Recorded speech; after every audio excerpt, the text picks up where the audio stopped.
Hello, everyone. Good afternoon. We can start. Yes, Yeah, please. we can start. Lovely. This is the third day of the plenary, the penultimate one. So welcome very much to the session on bridging the digital divide with data, tools, and knowledge. This is built very much on GEO's long-standing efforts to promote full and open access to Earth observation data in accordance with GEO's data sharing principles. And in order for us to become instrumental to decision makers, the Earth observation derived products and services have to flourish in an environment which guarantees a number of enabling conditions.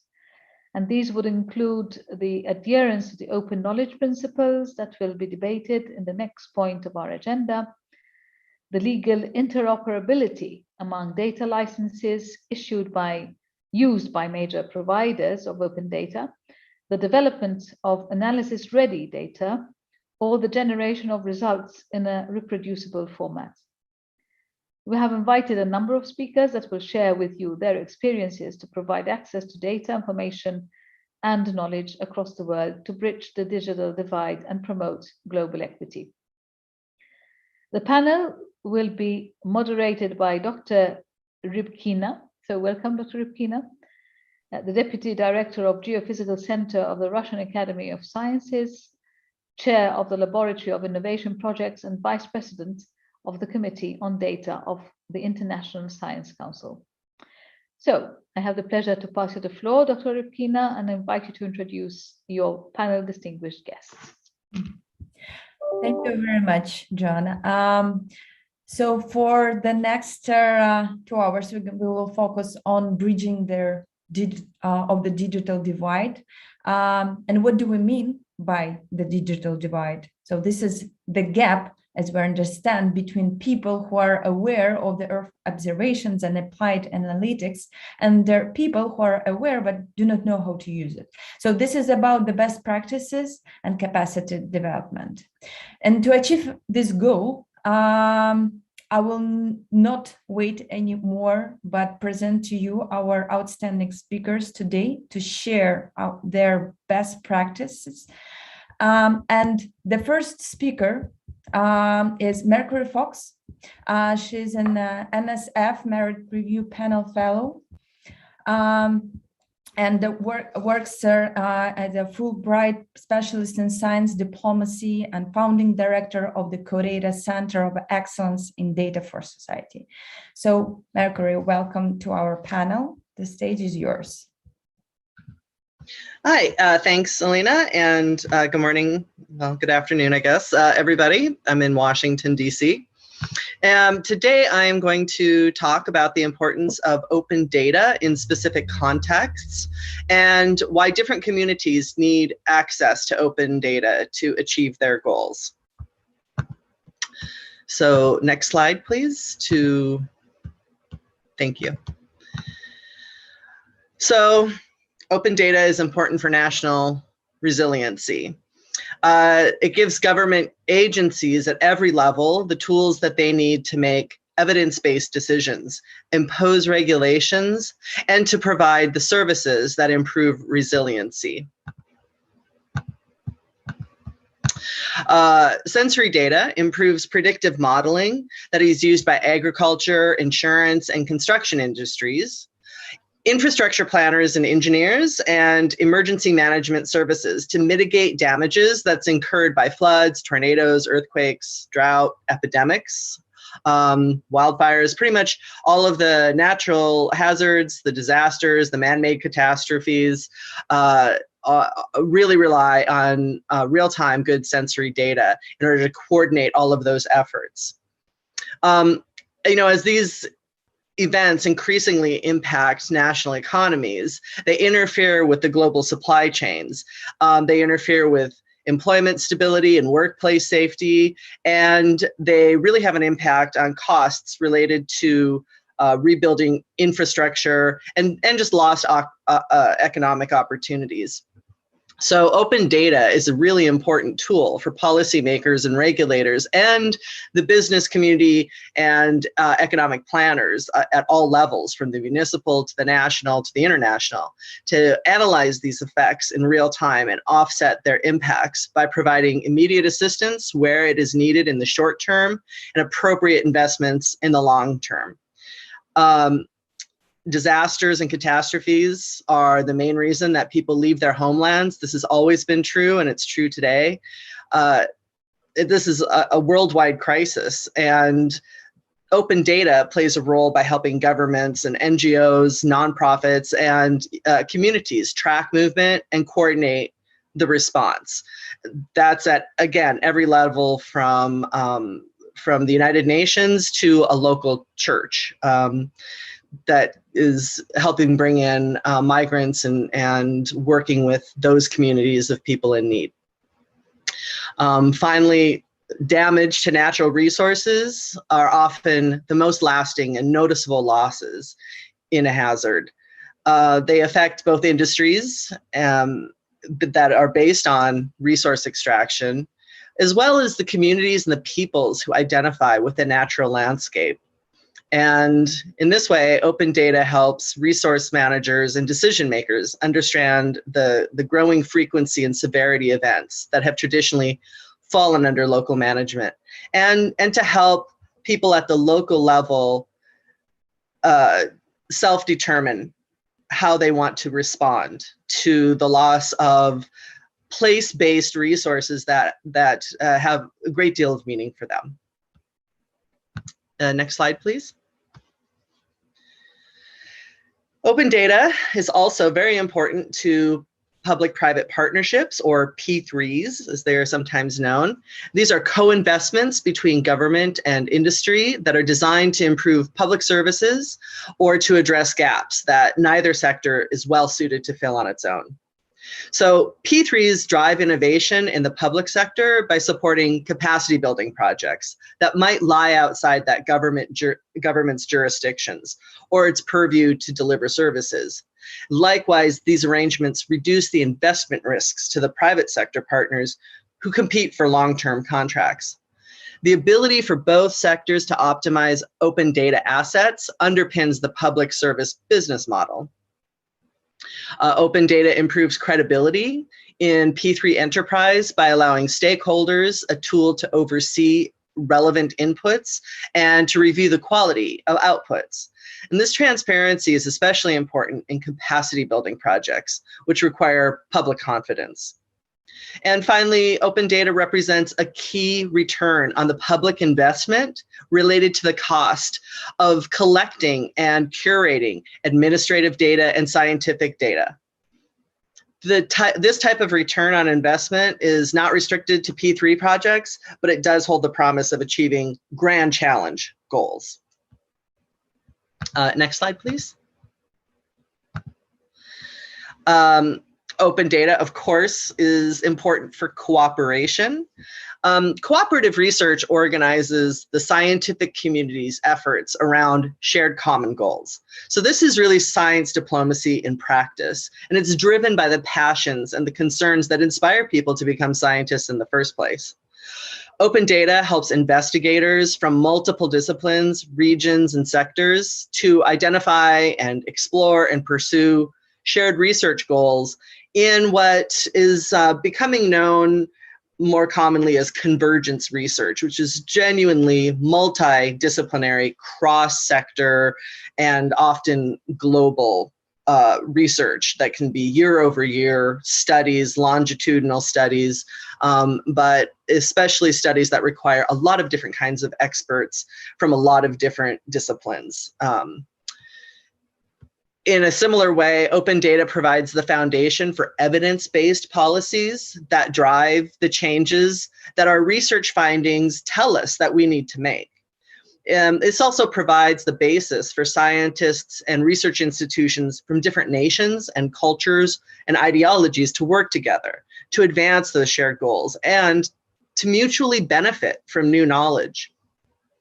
And finally, community engagement. Scientists use open data as a tool to engage stakeholders and to adopt important policies and regulations and systems at the community level, to work with communities and people that normally they wouldn't do in their, in the regular course of lab work and of their research, and to travel to distant places, to the bottom of the ocean, to do lots of different kinds of work that might be a little bit outside of what they normally do in their research career. So open data is really vital to that whole extracurricular research ecosystem. Next slide, please. And of course, since I'm coming from co-data, I have to say, open data is fair data. Open data helps the research community verify findings and validate results. Data is a research output. It's a vital asset in knowledge production that other scientists use to help them map the interdisciplinary landscape. And data that can be shared, reviewed, verified, and reused has more value to the scientific community and to research sponsors than data that is lost, hidden, or locked away for limited use. And that is what I have to say today, and I look forward to questions. Thank you. Thank you very much, Marjorie, for your presentation. You're perfectly in time. I have a suggestion to all our audience. If we will have, first of all, I'm going to have all our presenters today, and then we're going to run a question and answers session where you can have a direct question to our panelists, or you can have a question to each of our panelists. So please write your questions to the chat. I will track it carefully. And now let's move to our second speaker. And thank you again, Mercury, for your presentation. Okay, so our next speaker today is Jesus San Miguel Ayans. He's a senior researcher at the Institute for Environment and Sustainability of the EC Joint Research Center of the European Commission in the field of forestry. He's also the leader of the forest project, Forest Data Information Systems at the Institute for Environment and Sustainability. And more, that we're gonna have there another speaker, Peter Moore from the Forest Officer Fire Management for the Food and Agriculture Organization of the United Nations, where he leads their coordination on fire management projects. So welcome our speakers, and you have 10 minutes for your presentation. Thank you. Thank you very much, Alina. It is really a pleasure to join you today with my colleague Peter Moore from FAO, with whom I've worked for many years. My presentation today deals with the Global Welfare Information System, which is in a way a good practice that has been implemented initially in Europe, and we are trying to extrapolate to the global scale. Please, next slide. Yeah, the Global Welfare Information System follows the same concept of the European Forest Fire Information System, which has been developed in Europe throughout the collaboration with the countries for over 20 years. So this is a system that has been developed for users, with the users.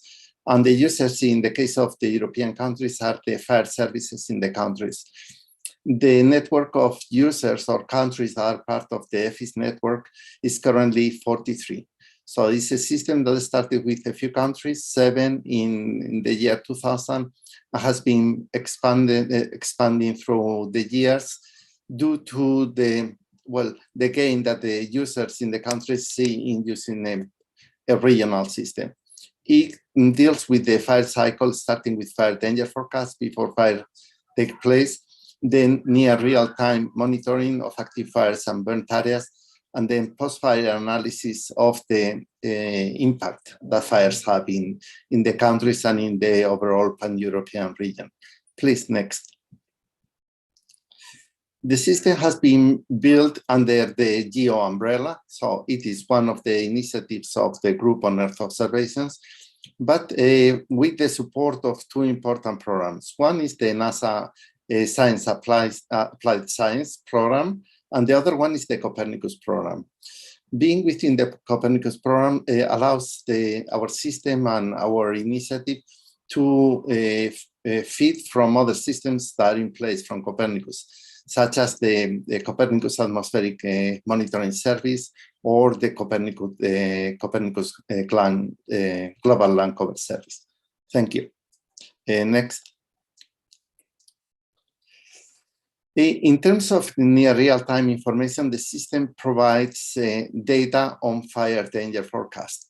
And this fire danger forecast is provided for 10 days ahead of any current date. And it provides a series of indices that are currently used by the fire services, including the Canadian Fire Weather Index or the Australian MARC Index or the National Fire Danger Rating System. It includes also information on emissions. Please, next. This is what you have on the screen is the Actifier Detection from one of the sensors that is on board of the system, that is the MODIS. With spatial resolution of 1 kilometer, we are able to update the information in the system up to 4 times a day, because the MODIS sensor has 2 days, 2 passes during the day and 2 passes at night, which provide in total 4 updates of the system. Please, next. Additional information on Actifier is coming from the VIRS sensor, also on board of NASA satellites, which provide also 4 additional passes during the day. So in total, the information on Actifiers is updated globally every day 4 times. Please, next. And we perform a near real-time mapping of burnt areas, which allows us to have an estimate of the areas burned globally and in every country, information on land cover damage, information on emissions, and information on impact, for instance, in protected areas or in different biomes, such as the Brazilian legal Amazon or the Arctic Circle. What you have on the screen are the areas that have been mapped this year, and in white circles, you have areas in which we have had fires over the size of 10,000 hectares. Please, next. In addition to the near real-time information, the system provides a series of data sets and graphs and charts for a series of data from 2002 until 2019. We are currently updating the information in the system for the year 2020 and for the year 2021. As I said, the data are for every country on Earth, and then it's divided by continents. Here you have the entry to the application. Please, next. Which contains information on number of fires and burnt areas for all the countries in a given continent. Additionally, we have information, please, next, on general overview of the country in terms of forest area, population, etc. And then we go into statistics of fire activity. Please, next. We have maps or maps and charts. The maps are of burning frequency within a country, seasonality of the burns, day of the year in which the areas are burnt, and then cumulative burn during a given year. And as I said, this is available, what you're seeing on the screen is 2019, but it's available for all the years of the time series.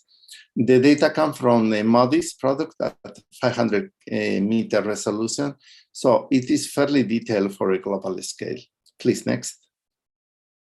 Then we move into the charts of number of fires and burnt areas, seasonality, information on land cover damage, etc. For the whole time series. You can compare any given year to the average or to any other year in the series. Please, next. And the same information for a single year, including fire size and the contribution of different fire sizes to the overall burnt area. Please, next. Finally, the last group of charts is that of biomass emissions. Currently, we have two databases, the one developed with the methodology of FAO, and the one coming from a global dataset of emissions that is called GFED. Please, next. And at this point, I pass the word to my colleague, Peter Moore, to provide the user's perspective on the system. Thank you. Thank you very much, Jesus, and thank you, Elena, for and colleagues for the opportunity to be with you today and discuss these issues and aspects of the digital divide. As Jesus has just identified, the Global Wildfire Information System is a fantastic example of how to provide products and opportunities for people and countries to think of things.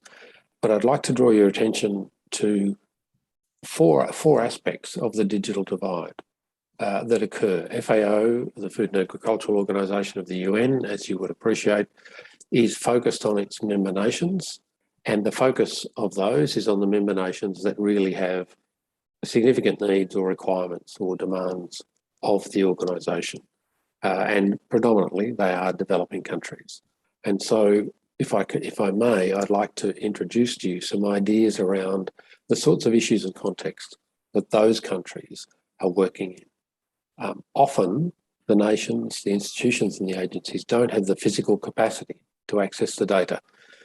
Jesus and his team, with collaboration with us, have developed some fantastic country profiles. But if you don't have sufficient internet, or more often, you don't have electricity, then that's an issue. So there's a physical thing that we need to think about in terms of the Earth observing community about how we can possibly deliver things and help. Most of these are out of our control, but we need to be aware of them. The second thing is that they don't have the capacity to process and to use the data. So they can take a product that Jesus's team creates, or that many of the rest of you help to create and provide, but they don't necessarily have the capacity to then add value to that, to transform data, to create additional products, and so on and so forth. And then, so that's to do with the data, the Earth observing information, the data that we create. But then there's the operational aspects, the functional, the planning, the management aspects, which are to do with having the capacity to take a product and apply it to something. So in other words, a product that informs a decision, that stimulates an action that results in some sort of improvement in the situation. And so there's a lot of developing countries that have limited or weak or mixed capacities in terms of being able to take a product from the Earth observing system, even one that's as mature and clear and available as what Jesus has just described for us, and then apply it in an operational way. As well as that, as you can imagine, every country is relatively unique in terms of its institutions, arrangements, its geography, its ecology, its sociology, its economics, and so on. And so they also need to have a capacity to take a product or take a data stream and then adapt it and apply it to their own context. And so there's another thing that needs some capacity building. It sounds like it's a very diabolical, weak situation. It isn't.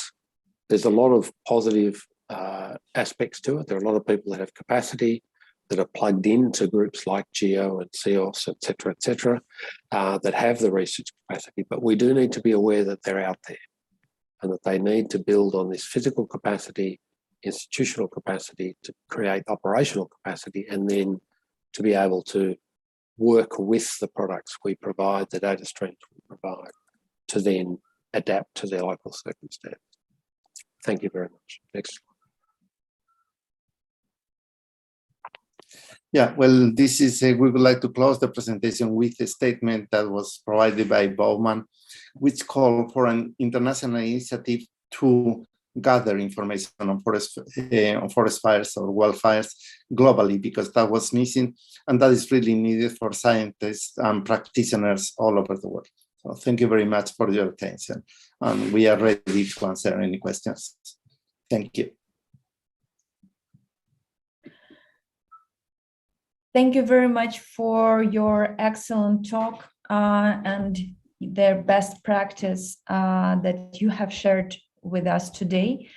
So I'm still looking forward to any questions in the chat to run our question and answer session after the presentations.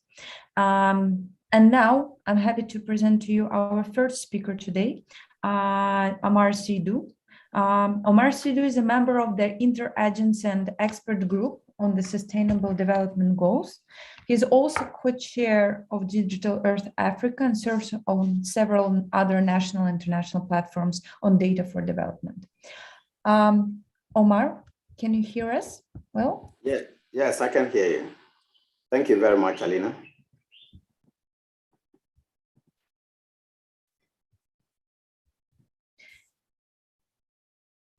Okay, hope you can see my screen. Yes, we see your full screen, so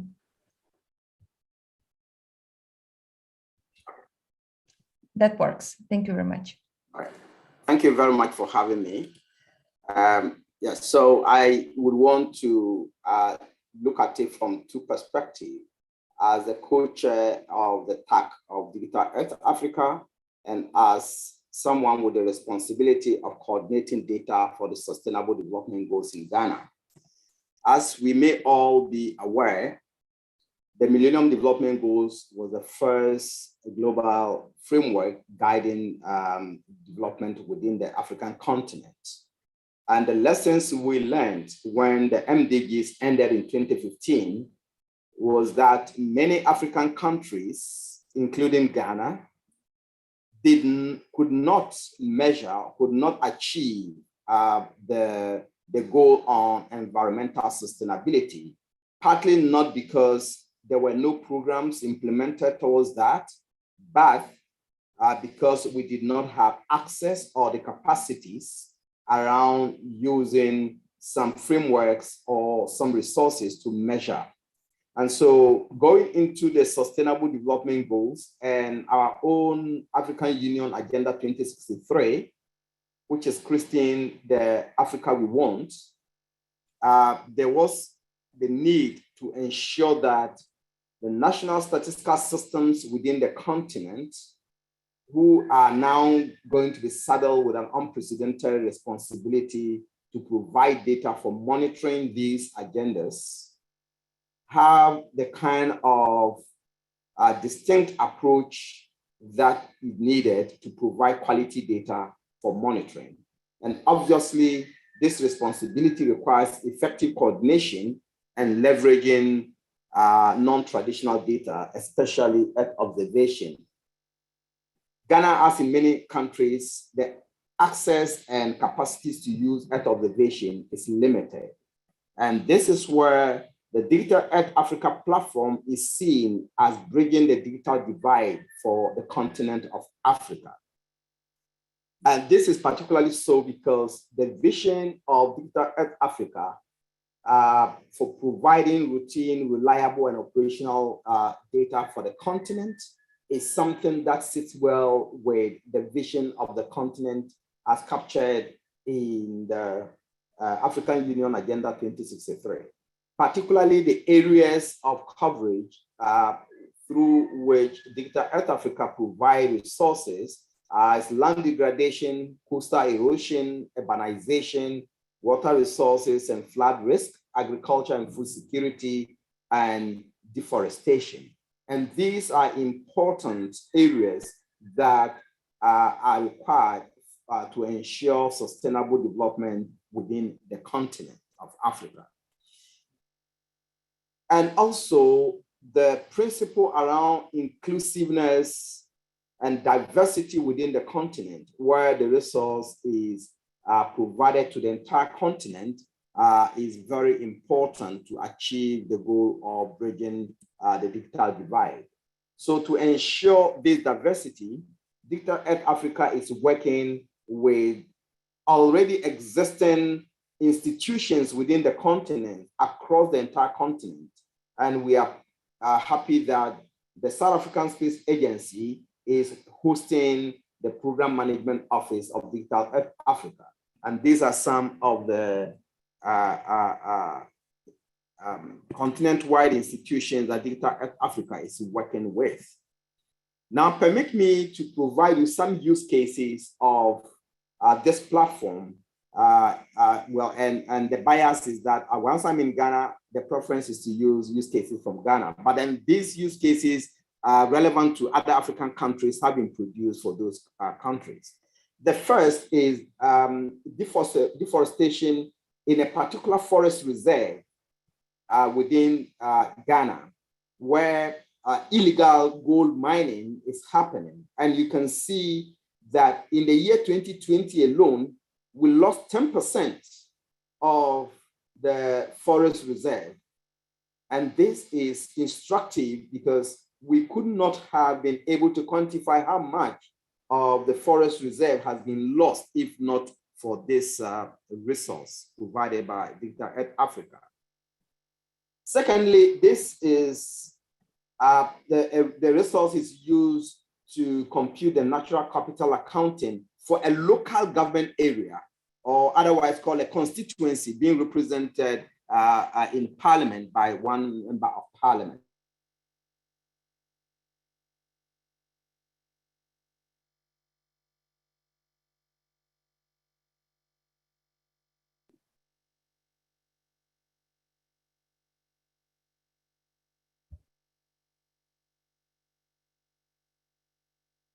It seems like we lost our speaker.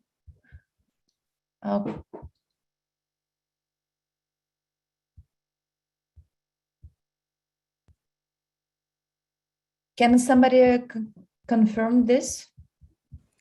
Yes, I can hear you and I have lost the speaker. Okay, thank you very much. Me too. Okay.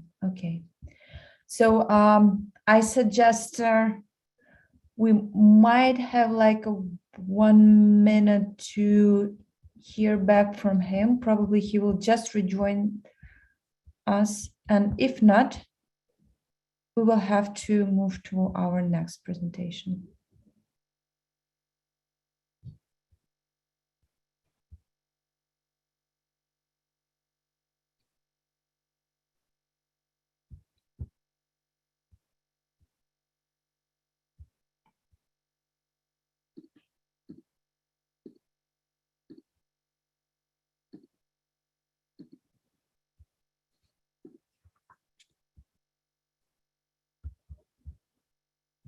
Yes, I think he has just connected. Omar, can you hear us now? We lost you for a while.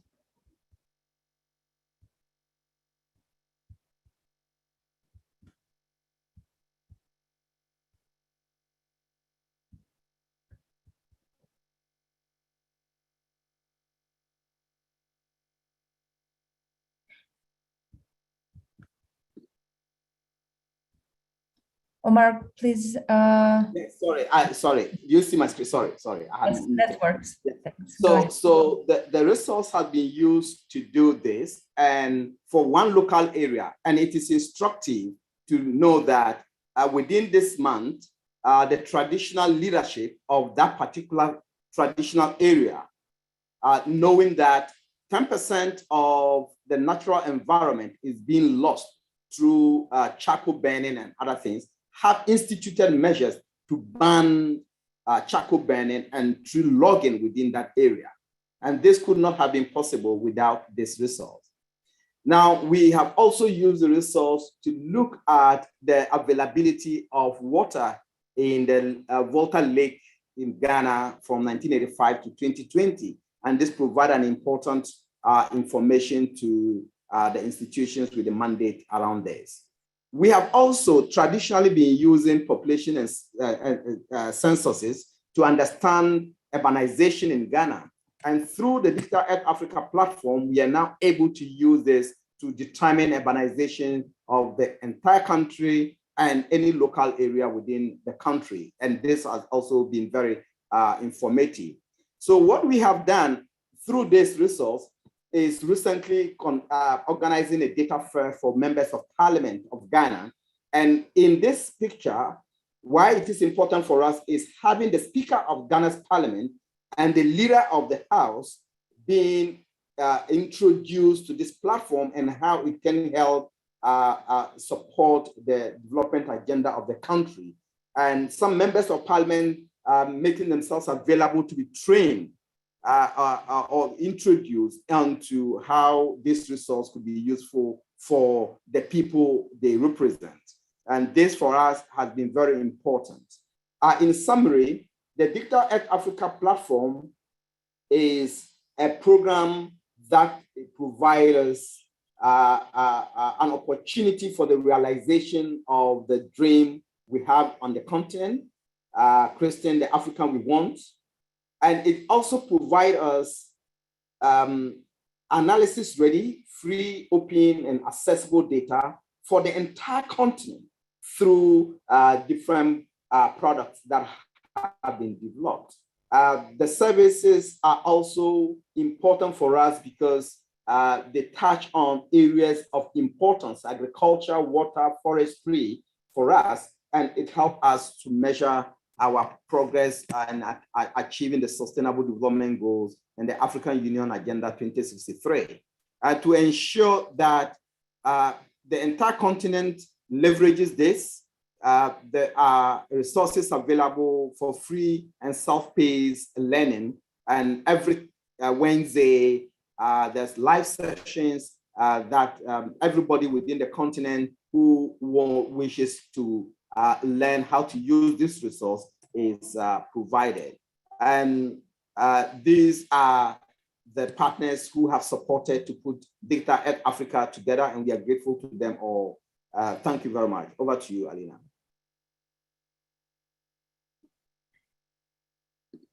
Thank you very much, Omar, for your presentation and your for sharing your practice.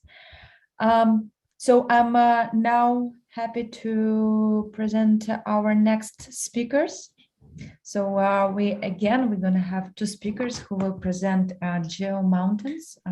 This is a GEO initiative seeking to increase the availability and accessibility of a wide range of data pertaining to mountainous regions.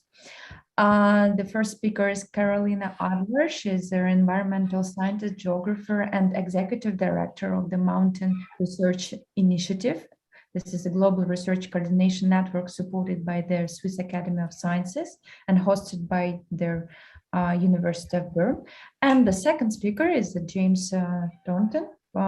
He's also from Mountain Research Initiative, and he's responsible for the coordination and implementation of geomountains. So up to you.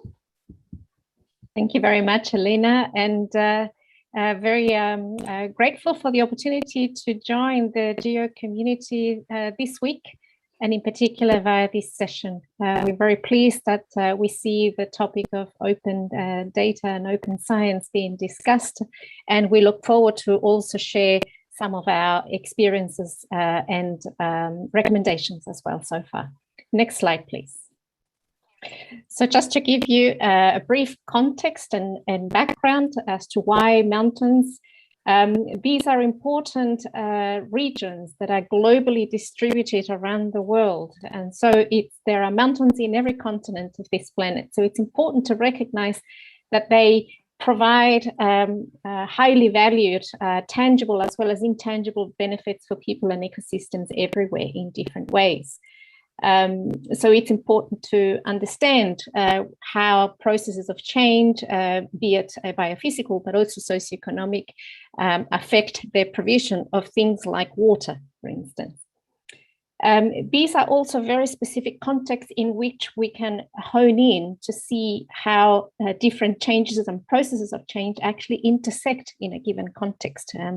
And especially given the way in which processes such as climate change are being observed, particularly accelerating in areas in mountain regions. So this is also an important aspect to consider, the challenging environment in which collecting data and indeed making meaningful observations of the changes that are happening in situ specifically can be then harnessed and harmonized as well as compared with other regions. And many of the speakers already so far have made important remarks to that element as well. We need to make sure that we are integral to the needs also of that context. So this speaks to the last point there about there being universal but also region-specific characteristics that we need to be taken into consideration. Next slide, please. So about the Global Network for Observations and Information in Mountain Environments, this is a GEO initiative that's been part of the work program since 2016. And it's co-led by the Mountain Research Initiative and the National Research Council of Italy, both participating organizations of GEO.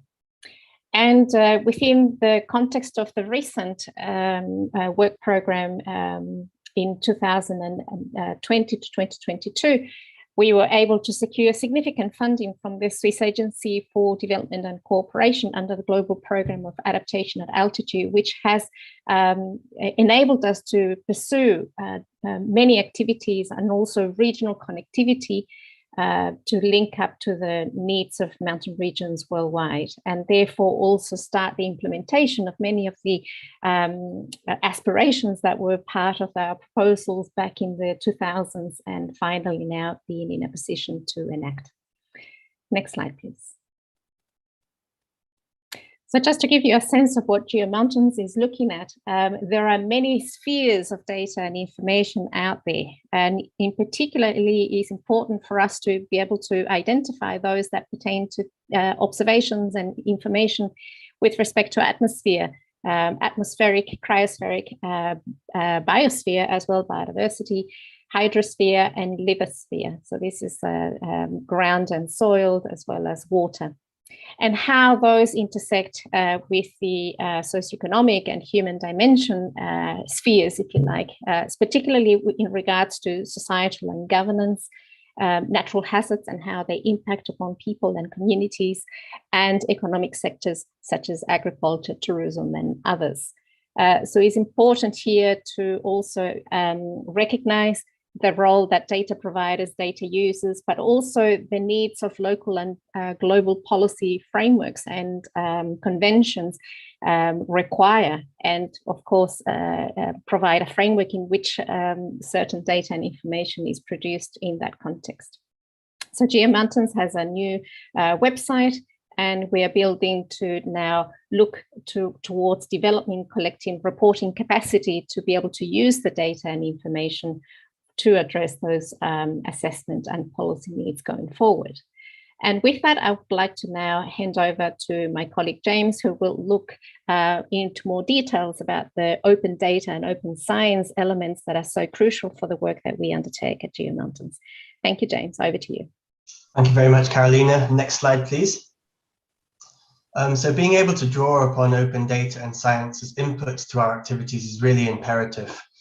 Equally, we recognize that we're only, in general, part of the chain from data to decision, and therefore we try to also aspire to meet high standards with respect to open data, transparency and reproducibility, also for the outputs which we then pass on to our users.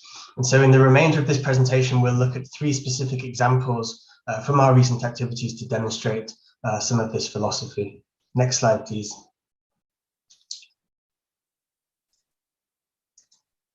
So the first example concerns in situ climatological observations of variables such as air temperature, precipitation, and snow depth, which are required by very many applications in mountains. We often hear statements such as, data is generally lacking in high elevation areas, or station density is much lower in the mountains. And whilst this is undoubtedly true in general terms, perhaps surprisingly, patterns of in situ data coverage in terms of spatial density, temporal coverage, and elevational coverage have not actually been comprehensively assessed yet. So to begin to fill this gap, we analysed one of the most comprehensive and open global station inventories, the Global Historical Climatological Network inventory, across 290 mountain regions around the world using fully open and reproducible methods. Next slide, please. So the results include maps such as this one of mean station density by mountain range. So here, this specific case concerns stations which provide precipitation data, or similarly, maps of mean record length, for instance. Next slide, please. Or on the left here, we can also generate bar charts comparing the elevational distribution of stations within a given mountain range in blue with the underlying elevational distribution according to a digital terrain model across the range as a whole in green. And so we see for some mountain ranges, such as the Himalaya, which is the third pair along from the left, that actually the highest elevations are severely undersampled by our in situ stations. We also extended this to look at data coverage relative to some factors such as the hydrological importance of mountain regions and also the populations and economic outputs of their connected downstream regions. And so, for instance, the figure on the right here shows mean station density of mountainous areas against a measure of their hydrological importance, the so-called water tower index of Imizil et al. And on the far right, we actually see that the 3 most important mountain ranges in hydrological terms actually have extremely low station densities. And so this also serves as a very good example whereby we've been able to build upon work of others. And this is only possible because they actually made their data and methods fully open and accessible in the first place as well. Next slide, please. And so a potential application of this is really for global organizations to identify priorities for maintaining and improving in situ infrastructure in mountains. Next slide, please. The second example concerns really additional variables. So far we've dealt with 3 climatological variables at operational sites. Yet we know that in mountains, many measurements of both climatic and other important variables are made not by national agencies, but rather by individual research teams, universities, local and regional initiatives, and so forth. And so this is fantastic in that it fills in lots of the data gaps, but it does actually lead to a very diverse and complex data landscape in which understanding who is measuring what, when, why, how, etc. Is difficult to discover, to appreciate. Never mind actually accessing the associated data. So this can be very time consuming and challenging. And therefore we've collated a wealth of information from online sources and also historical information from the MRI archives into a single inventory, which we call the global, the GeoMountains in situ inventory of observational infrastructure. And this is available now, as we'll see in the next slide, from our from our website, and we also have a call to the community to help further develop this resource. And so if you could perhaps just press play on the video, that would be fantastic as well. We can just have a very quick look. So this is the web mapping application, which is available on the GEO Mountains website, which seeks to represent the locations of the stations, and users can click on any station and obtain metadata about the measurements being made at that station and other information such as protocols, standards, and also, where available, provide a link to actually download the data themselves. And so we feel that this, firstly, if you could go on to the next slide, please, has two immediate benefits. The first is that users can really discover what infrastructure exists and can access the corresponding data efficiently.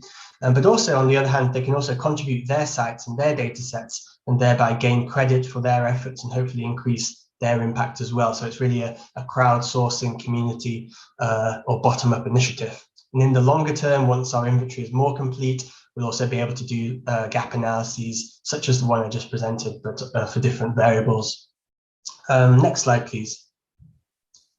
So moving on to the final example, there have actually been in the literature, both peer-reviewed and more grey literature, many very highly conflicting statistics presented on the number of people living in the world's mountains. And these estimates are crucial for many applications, some of which are listed in my first bullet point here. And the confusion has largely arisen because there are multiple ways of delineating the extent of mountainous terrain. And there are also multiple sources of population data. Yet traditionally, only singular combinations of these data sets have been used and the corresponding statistics reported. In addition, the methods have often been rather opaque. And so the upshot of this is that users of such statistics, especially policymakers, may have had very little idea about how actually the input data set choices could have affected the outcomes and the eventual decisions. Next slide, please. So to improve this situation, we conducted a comparative analysis looking at 12 unique combinations of mountain delineations and population data sources to quantify mountain populations, both globally and more regionally, over recent decades. We show quite clearly that it's the choice of mountain delineation which is the dominant driver of the variability in the estimates. And this work actually fed into the cross-chapter paper on mountains, which will appear in the IPCC Working Group 2 report when it's published early next year. Next slide, please. Some of the regional results are actually also particularly interesting. So for instance, we see that in parts of Africa, following on quite closely from the last presentation as well, that mean population densities in the mountainous parts are actually higher than the overall population densities, perhaps suggesting that in certain climates, mountains may act as refugia for people. And so we can think, of course, about what this could mean in the future for mountain population change under broader climatic and demographic scenarios. And just to mention also, this work was a collaboration with GEO Human Planet, another initiative in the GEO work program. And so we've certainly benefited also from collaboration across the GEO work program. That's another important point and a recommendation for other activities as well. So in this case, next slide, please. So in this case, again, we used exclusively open data and software, as well as a reproducible script-based method. And we've developed a knowledge package featuring in the GEO Knowledge Hub, and I'll talk about this more in the side event on that topic later. And last slide, please. So this brings us, just the next one, please. So this brings us to the conclusions. And so essentially, as I hopefully have demonstrated, discoverable, accessible, and usable data of multiple types is really critical for GEO Mountains to meet our objectives. We're really pleased to see the gathering momentum around the open science movement, driven by funders, publishers, and also the community. And so we're supporting, for instance, the efforts of GEO in this direction around the GEO Knowledge Hub. We're really grateful to the providers of the open data and software we use. Without this, everything would be impossible. This must not be forgotten. But equally important is to work in a collaborative way across traditional boundaries, whether they be disciplinary, methodological, or geographic. So really we need multiple elements to come together. And everything's not completely rosy, as also previous speakers have touched on. We've had some instances whereby we've learned that some meteorological and hydrological agencies still don't provide free and open data, despite them being actual members of GEO. So there could be some sort of disconnect, or perhaps the practicalities of implementing some of these open data policies are maybe lagging behind the political will in some cases. So just to say finally that there is still some work to do on this. Thank you very much.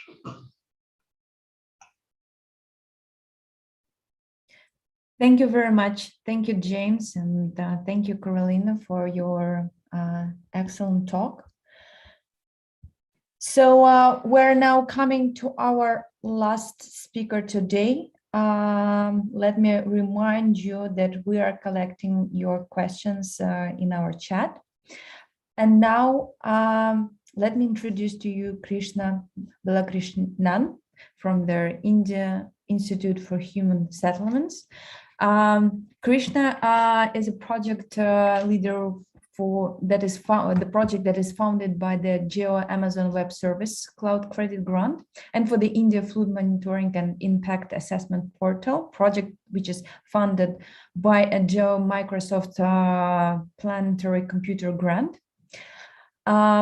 So Krishna, the stage is yours. Welcome. Thank you, Elena. Thank you. Hi. So maybe I should start by mentioning a little bit about the institution which I work with, the Indian Institute for Human Settlements. So we are a non-profit research institution focused on the challenges and opportunities of India's ongoing urban transition. So we are kind of focused on human settlements with a specific emphasis on cities and urban settings. This particular project, which is called the India Data Cube, as Alina mentioned, is funded by a GEO AWS cloud credit grant, apart from other sources of financial funding. Next slide, please.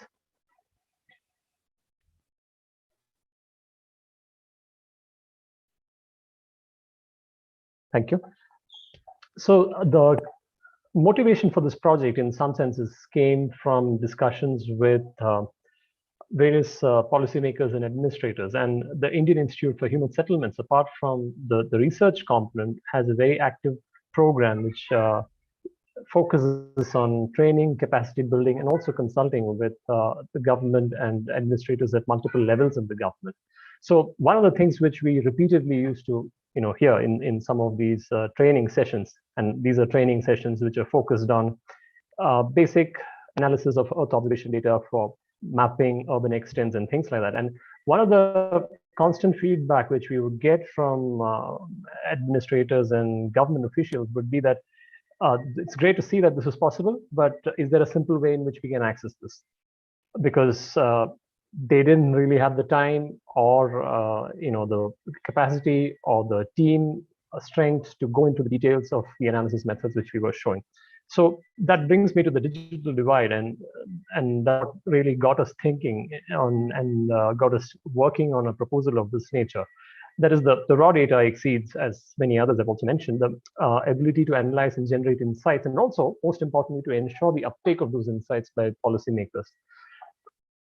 In the context of India, apart from the large amount of Earth observation data which is available, while we have regular censuses and sample surveys, these are of insufficient temporal and spatial resolution. For instance, the census is only once in 10 years, and this year the census has not happened yet because of COVID. And while the sample surveys exist, they're not of sufficient spatial resolution. For instance, they are representative only at the level of the state, or maybe in some cases at the level of districts, but not beyond that. And this makes it very difficult to analyze in detail the living conditions of people. So the opportunity which we saw here is that we could integrate Earth observation data with census and surveys to help overcome some of these issues of spatial and temporal resolution, because the Earth observation data is now freely available, which has sufficient temporal and spatial resolution. The other point I want to emphasize is also that it's only in the past few years, maybe 5 to 10 years, that the data management frameworks, the methods, and most importantly, the computing power has become available for this. For instance, Landsat data has been available for 35, 40 plus years, but let's say 10 years back, if we wanted to try to do national scale analysis of that here in India, it would have been very difficult. And this is, I'm only talking about the analysis part, not about the uptake part. Now, as an institution, as I mentioned, IIHS focuses both on the analysis part of things and also the in ensuring capacity building and uptake of the analysis insights by administrators and policymakers. Next slide, please. So hence we proposed to build the India Data Cube, which consists primarily of deploying an open data cube to bring together time series data on remote sensing and the other statistical data sets, use machine learning and statistical methods to conduct integrated analysis of these data sets. And in terms of output, there are three main things which we are focusing on. The first is land cover, with a special emphasis on built-up mapping. The second is population, and the third is mapping of development indicators. Now, to implement this, as I mentioned earlier, considerable computing power is required given the size of the country and so on. And this is where the GEO AWS Cloud Credit Grant was really instrumental in kickstarting this project, since it provides us access to the computing power required to conduct some of this analysis. Next slide, please. So the India Data Cube is built on many of Amazon Web Services, the services it provides, and which makes the framework and the data pipelines easily scalable. We use the open data which is available on AWS, and along with publicly available USGS data which is stored on AWS, to kind of assist in ensuring faster data indexing. What we've done is copy much of the data which is available in, let's say, an Oregon-based server of AWS and create a new, what is called an S3 bucket, the storage service of AWS, in Mumbai, India, so that it's easier to perform the indexing into the Open Data Cube framework. Next slide, please. So now I'll briefly take you through a few of the outputs. These are like preview of ongoing work. We are in year 2 of the 3-year-long project. So in the next year, we are hoping to complete the time series analysis, build the access interface, which will enable multiple levels of access to this, as we shall see. So this here is a built-up map on the left hand of India. So naturally, it's quite difficult to see settlements clearly at that resolution, at that scale. So if you zoom into the black rectangle, which you see on the left image, that's what you have on the right side image. You begin to see some of the larger cities quite clearly, and the little black square right at the bottom, or towards the bottom middle, that's the city of Bangalore. That's where I'm speaking from right now. Next slide, please. We'll zoom into the city of Bangalore just to give you a sense of the kind of data sets which we are working on generating. So on the left, the top left, what you see is what we call the IDC built 30 meter, which is the India Data Cube 30 meter resolution fractional built up map. And here, when I say fractional built up, what we're referring to is if you take a 30 meter by 30 meter cell, which is typical of Landsat, the fractional built up, what we're referring to here is what fraction of, or what percentage of that 30 meter by 30 meter grid cell consists of impervious surface or human-made surfaces. So on the right, on the top right, we have the Sentinel-2 image at 10 meter.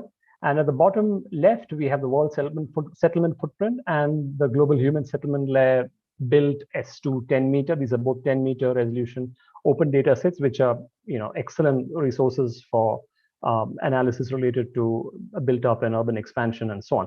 So on the right side, you can see that we zoom into that little black square, which you see in the left image.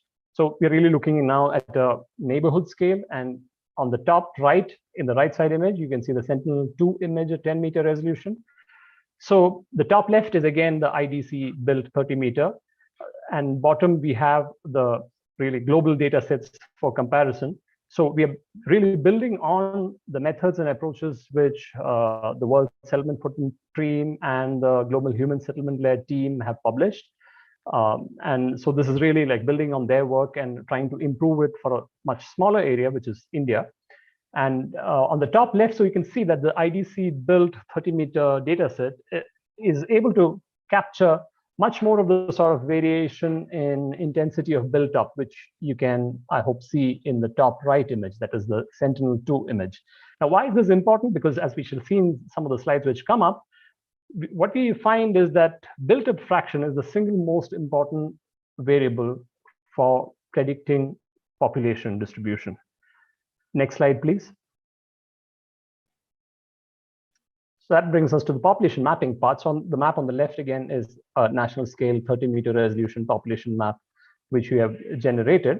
And that's the state boundaries which you see of India. On the top right, what you see highlighted in white is the state of Bihar, which is what you see zoomed in on the right side. So here are a few words about administrative boundaries and scales of aggregation of population data. So in India, the census provides population data, but the data is typically aggregated to, in this case, if you take the state of Bihar, about 534 spatial units. These are the sub-districts, which I hope you can see in the light gray color over there in the map on the right side. Next slide, please.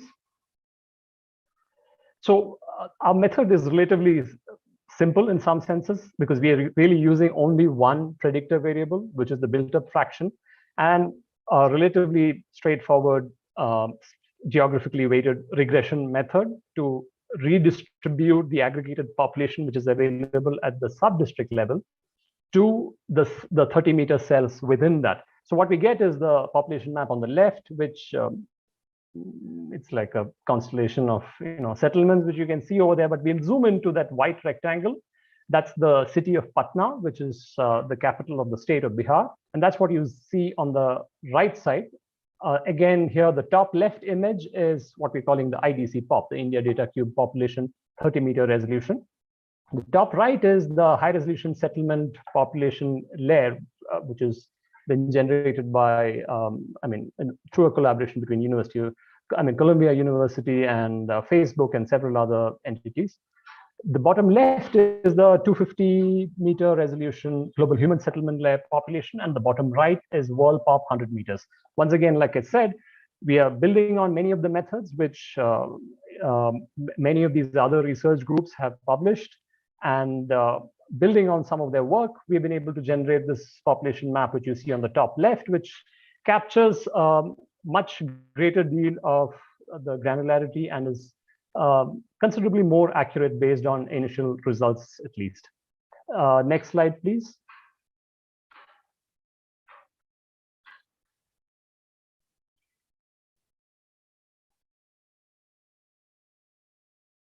Thank you. So how do we assess the accuracy? This is a little bit of a tricky thing because typically the population can be mapped at the resolution of, like I mentioned, in the case of a state like Bihar, the 530 odd sub-districts. So what we did in this case is to essentially assemble a village and town spatial database, and there are roughly 42,000 of them in the case of Bihar. And this is data which is not easily available for the whole country. So what we are right now doing is assessing the accuracy using these finer grain spatial databases. So based on that, what we are able to see is that using only one variable, which is built-up fraction, we are able to come up with a population map which is of considerably greater accuracy than some of the other global data sets which are publicly available. So more details of this are available in the preprint, which the citation is given on the slide. Next slide, please. So after this, the next step in our project would be mapping development indicators.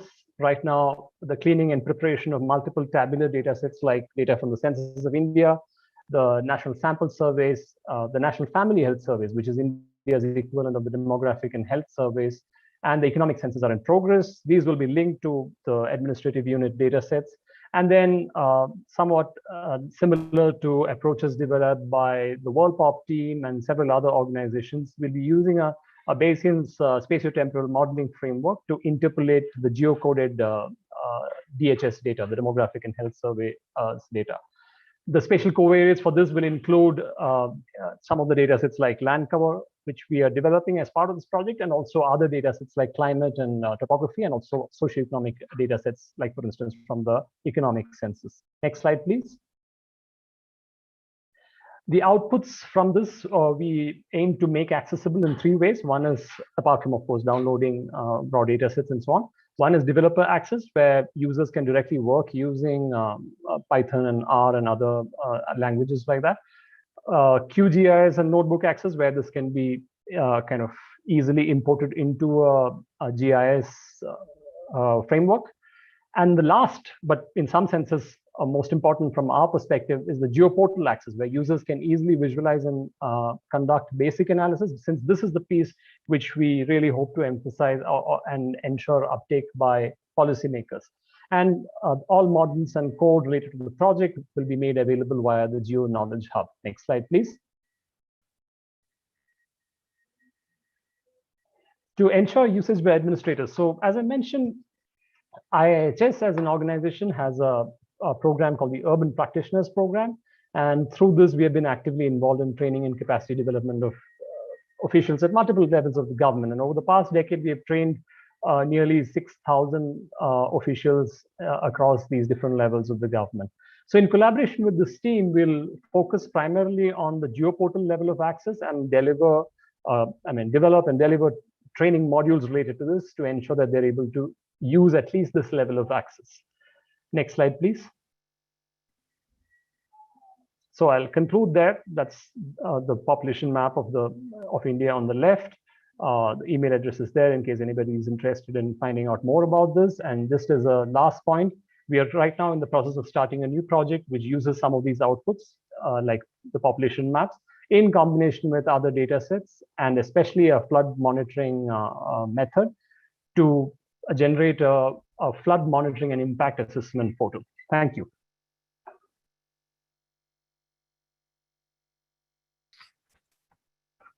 Thank you, Krishna, for your excellent presentation. So we have some time now for our questions. So our session was also live streamed on AirMeet, and as was reported from the GEO Secretariat, there were more than 50 people in attendance as well. So, and I see the first question that went from AirMeet, and this is actually a question to Dr. Moore.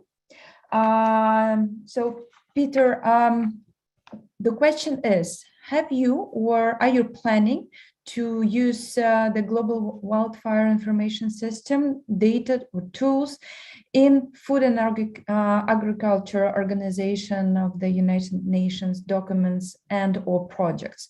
If so, can you share more details on that? Thank you, Elena. Thank you for the question, whoever posed it. We're already using the GWIS. What it does, the country profiles provide us with an opportunity in the initial discussion with the country about its fire management circumstances to already understand how many fires in the last 20 years, what months of the year they happened in, their extent, which vegetation types they burned in. And for many countries in the developing sphere, this is information that they don't have themselves. It's not readily available. It's not able to be compiled simply. Now, there are obviously, as I'm sure you would all appreciate, that the remote sensing information is not precise or completely accurate, but it does give you a very good story, a very good illustration of what's happening in the country. And so we're already using we will be using it, for instance, in Myanmar next month to provide a starting point for understanding what the situation is. We've been using it in Cambodia. We had a look at it in Timor, Sudan, and so on and so forth. Now, many countries have the capacity to absorb more detailed information and process themselves. So the GWIS country profiles don't help, don't add particular value to countries that have that capacity. So it's definitely being used. I mean, the whole reason that we were engaged with the JRC, with Jesus and his team, to add this value to the global wildfire information system was to provide countries with a ready-made set of ideas, set of products that could help them to sit and think about, okay, what time of year do the fires happen? Where do they happen? How big are they? What's their extent? And where do they learn? And that's one of the great benefits of Earth observation, is that it's an independent set of data that can be provided to a country for them to consider. So it's not, it has no politics around its presentation. So it's not from forestry, it's not from wildlife, it's not from research, it's not from academia. It's an independent set of information. That's an extremely valuable starting point to enable FAO and its partners and collaborators and the member nations to generate a discussion. And really that's what we're most interested in, is a discussion that leads to that engagement at the local level, understanding of populations, as we just saw from India, to be able to progress and work with things. It's incredibly important to have these products. As I made the point in the presentation, for most of us sitting around this table this evening, for me it's this evening, from you I'm not sure, things like electricity are not a given. You know, I've worked in many countries where the power would go off, the computer battery runs out, that's the end of what you do for the day. And so we need to provide products that can be downloaded and made ready that people can use. Now that's not what they will do as they get more sophisticated and engaged, but it's what we can do, give them as a package, which is I think is very important. Thank you. Thank you very much for your answer. We have the next question that goes to Mercury. Mercury, you were so great with your talk in opening our panel discussion with all the issues you raised around open data. So the question is, what are the greatest obstacles to open data sharing and how can they be overcome? Not the easy one. You have a bit of echo. Yeah.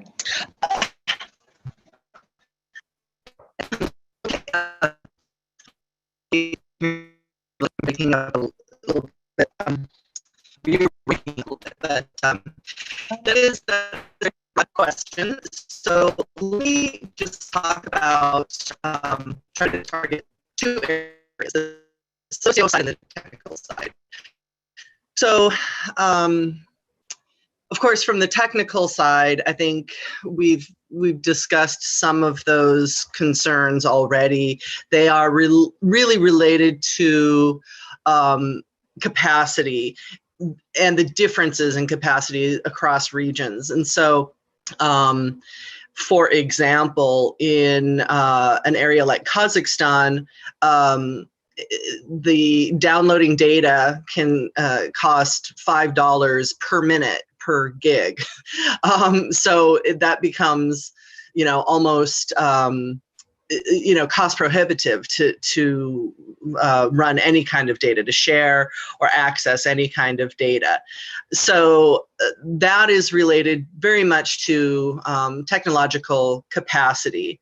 Of course, there are more complex, sometimes political reasons that are involved in that. There are, any number of stakeholder issues that can range from simple lack of investment from, either government or even from outside private investors.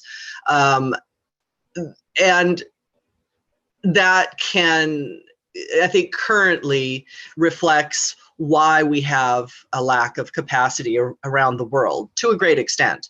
And that is something that organizations like GEO can support and help with.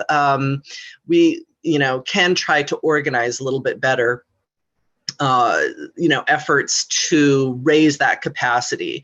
And we've seen some of that today in these presentations, as well as some of those efforts to advance that, but obviously that there's a long way to go.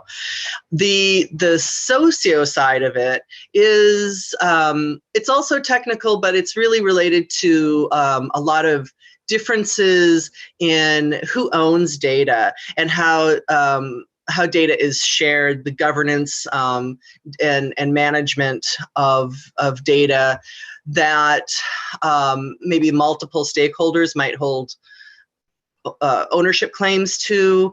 And this also is work that is being done quite a bit on the sort of policy and law side, but unfortunately, there aren't a lot of people who kind of talk across those silos. And this is an area where personally, I would really like to see a lot more people from the data science community in all of the research disciplines engage more deeply in how we want our data to be governed. And that goes right to things like data management plans and other kinds of processes for sharing data. So I would say, just at these high levels, these are two things, these are two sides of the digital divide that can, stymie data sharing. Thank you, Mark. Thank you for your comments. I have one more direct question, and this is question for Krishna. Outstanding talk. Thank you, Krishna. Could the methods be applied in Africa, or are they using Indian satellites? Thank you. Thank you for the question. The methods which we have implemented so far all use Landsat data, and what we intend to do is, sorry, maybe I didn't mention during the presentation, the population work and the built-up mapping work, all of that is for the year of 2011. So from 2015 onwards, we intend to use a combination of Landsat and Sentinel data. In terms of being able to apply these methods in Africa, we haven't tested it out, but since the approach we are using is considerably simpler than many other existing methods, we are certainly hopeful that this can easily be transferred to a different geographical setting. In fact, if there are any opportunities to collaboratively work on this, we really look forward to that. Thank you. Thank you very much. I think I have a question as well. And probably this question will go to each panelist today. So we have seen during our excellent panel talks that GEO brings together all the components of their information value chain to produce evidence base for decision making. In some talks, we had best practices in the global aspect. In some talks, we had presentation of some case studies in a regional scale or in a scale of one continent. So the question is about interoperability between their global systems monitoring and regional system monitoring. So probably, first of all, I wish to hear from Peter or from San Miguel so you have presented your study based on the global coverage, but I'm sure that there are some similar systems working on a regional way. And in some countries, their decision making is based on their regional systems of monitoring.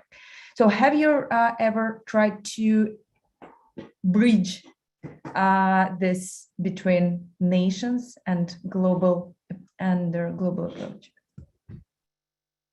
Perhaps if I can start, Jesus, and then you can pick up. I mean, the global system was a concept that was championed partly by Canada, but also by the JRC, because there were a whole range of countries and regions that did not have ready access to remote sensing information related to fires and their management. And so that's the genesis of the system. It's evolved to be much more sophisticated than its original concept, so that now it has country profiles. So if you like, it's gone global to national rather than regional. And so that's something that's very, very useful at the national scale. As I mentioned, for the Food and Agriculture Organisation, it's terrific to be able to say to a member nation that says, can you tell us anything about our fires? Actually, hang on a minute, you can tell yourself something about your fires. Log in here, or not log in, it's not even log in, just connect here, do this, etc. So that's fantastic. At the regional level, there are a number of regions that operate fire systems. So the European Forest Fire Information System, which Jesus is very, very familiar with and is the architect of, can do that. In ASEAN, the Association of Southeast Asian Nations, there's also a system that talks about fire danger rating and so on and so forth. We don't necessarily see, I mean, fires tend to be a national issue. I mean, land is a sovereign issue at the national scale. Regions often will be in a fire situation at a similar time. They may share ecologies, they may share landscape types, they may share ecosystems or economies or so on. So there might be some sense in thinking about solutions or problems or analysis at the regional scale. But that's not all. It tends to make things quite complicated. We do, and Jesus may talk to this, we do try and work to have regional networks where the countries talk to each other about things. And that includes spatial data, it includes Earth observations data, it includes meteorological information and data, it includes lessons learned and so on and so forth. So Near East and North Africa, North America, and at the moment, Jesus and I are collaborating on Latin America and the Caribbean. So the global, the national and the regional are not, in terms of Earth observation utility, are not necessarily, it's not that you step down from global to regional to national, because the spatial data is actually relevant at the national scale, at a relatively local level initially. Jesus? Yeah, I absolutely agree with your point that it is. So maybe I ask now Carolina for your comments regarding the Geo Mountains initiative. Do you have the experience with working with a very national and regionally focused data sets? Actually, our experience has been that especially in the context of the Intergovernmental Panel on Climate Change and the inputs that were given in that context, it's very much coming from the global, but those data sets provided at the global scale can be pinned to the mountain delineations, if you like. And so we can be very selective as to the type of data and information we need to hone into those particular regions. What's particularly relevant for us in the mountains is the transboundary nature of biophysical, but also socioeconomic data. And the first speaker, Mercury, actually made a very important point about open data and open science also enabling science diplomacy and efforts to stimulate cooperation between nations, but also at the relevant scales. And for mountains, relevant scale is indeed at the range scale, which means it's usually at the regional scale. But for us to say something meaningful at the global scale, we need to be able to have an interoperable and comparable basis to be able to say something about the different regions in the world. So yes, I think working at multiple scales is absolutely important. But for us, our focus has been largely at the regional mountain range scale. And here, perhaps my colleague James can also add further thoughts on that. Yeah, just briefly to add, Carolina, I agree completely with what you said. I think there's a close relation between scale and sort of the resolution at which we work. And so I think Peter's last answer really said that, yeah, irrespective of the scale on which you're looking at, it's the same spatial resolution of data underneath, and that remains fixed. But I think for some applications in mountains, really, we do need information which is relevant at very high resolutions, because we have this complex topography, and many of the impacts of climate change, for instance, are very spatially discrete. And therefore, if that means that we shouldn't really do global analyses necessarily for the sake of it, if that means compromising on the local utility of the data, or at least we should be very clear about this analysis is useful at a global level for some high level applications, but actually you might need different data for looking at something on a more regional or local basis. So I think, yeah, really we're seeking to work across these areas, but certainly, for instance, our analysis on the station coverage, this is something which could be interesting to global organizations, such as perhaps the World Meteorological Organization, to help fill in these gaps, working with the individual countries as well. Just to mention really that we have this sort of complexity or particular characteristics of mountains, where we do see these strong spatial variability in lots of different components on very short spatial scales. So that's also something to bear in mind when we're talking about scale and resolution. Mm-hmm. Thank you very much. Actually, I wish to follow you another question immediately that comes into the chat. This is a question to you, James, or to you, Carolina. You showed that in situ network for mountainous regions are quite sparse. Is there anything GEO could do to help with this situation, promote citizen science approach?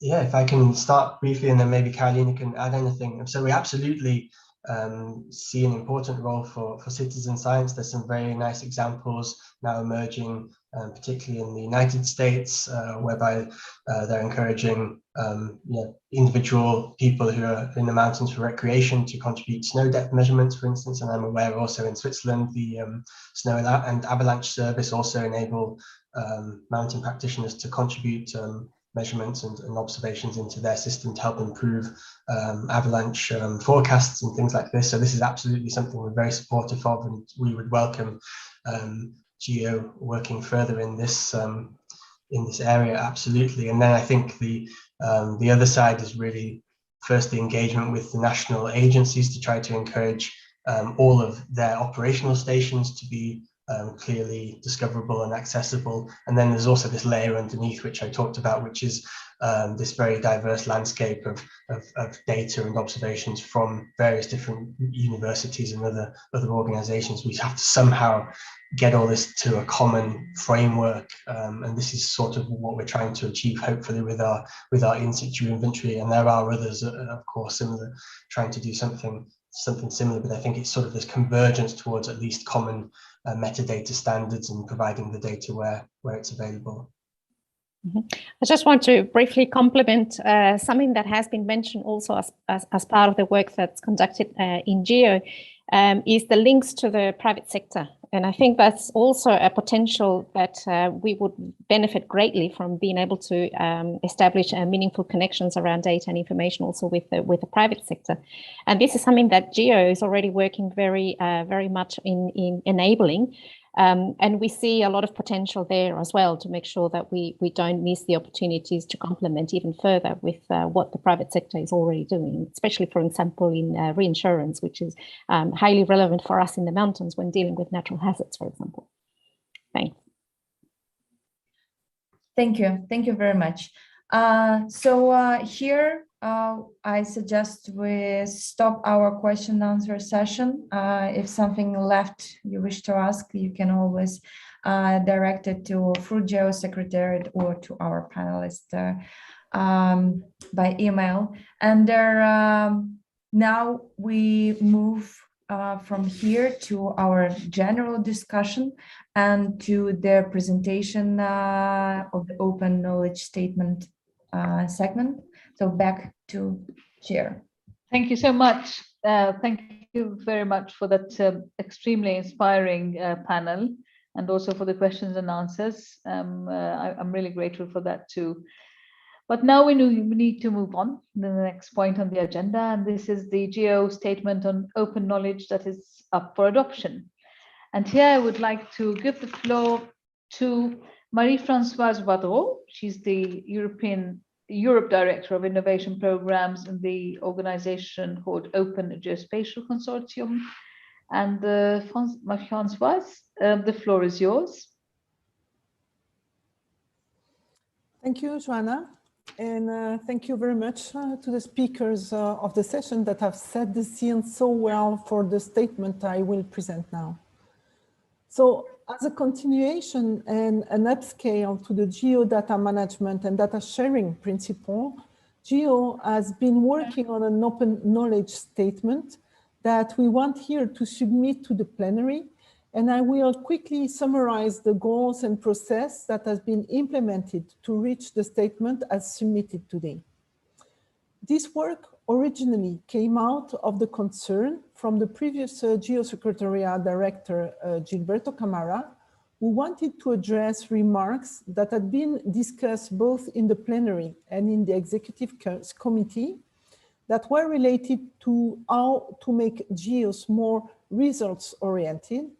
And by that, the issue was how to make GEOs bring more evidence-based information that could be used for decision-making, how to implement a strategy for the results-oriented GEOs, and design, develop, and implement the GEO Knowledge Hub.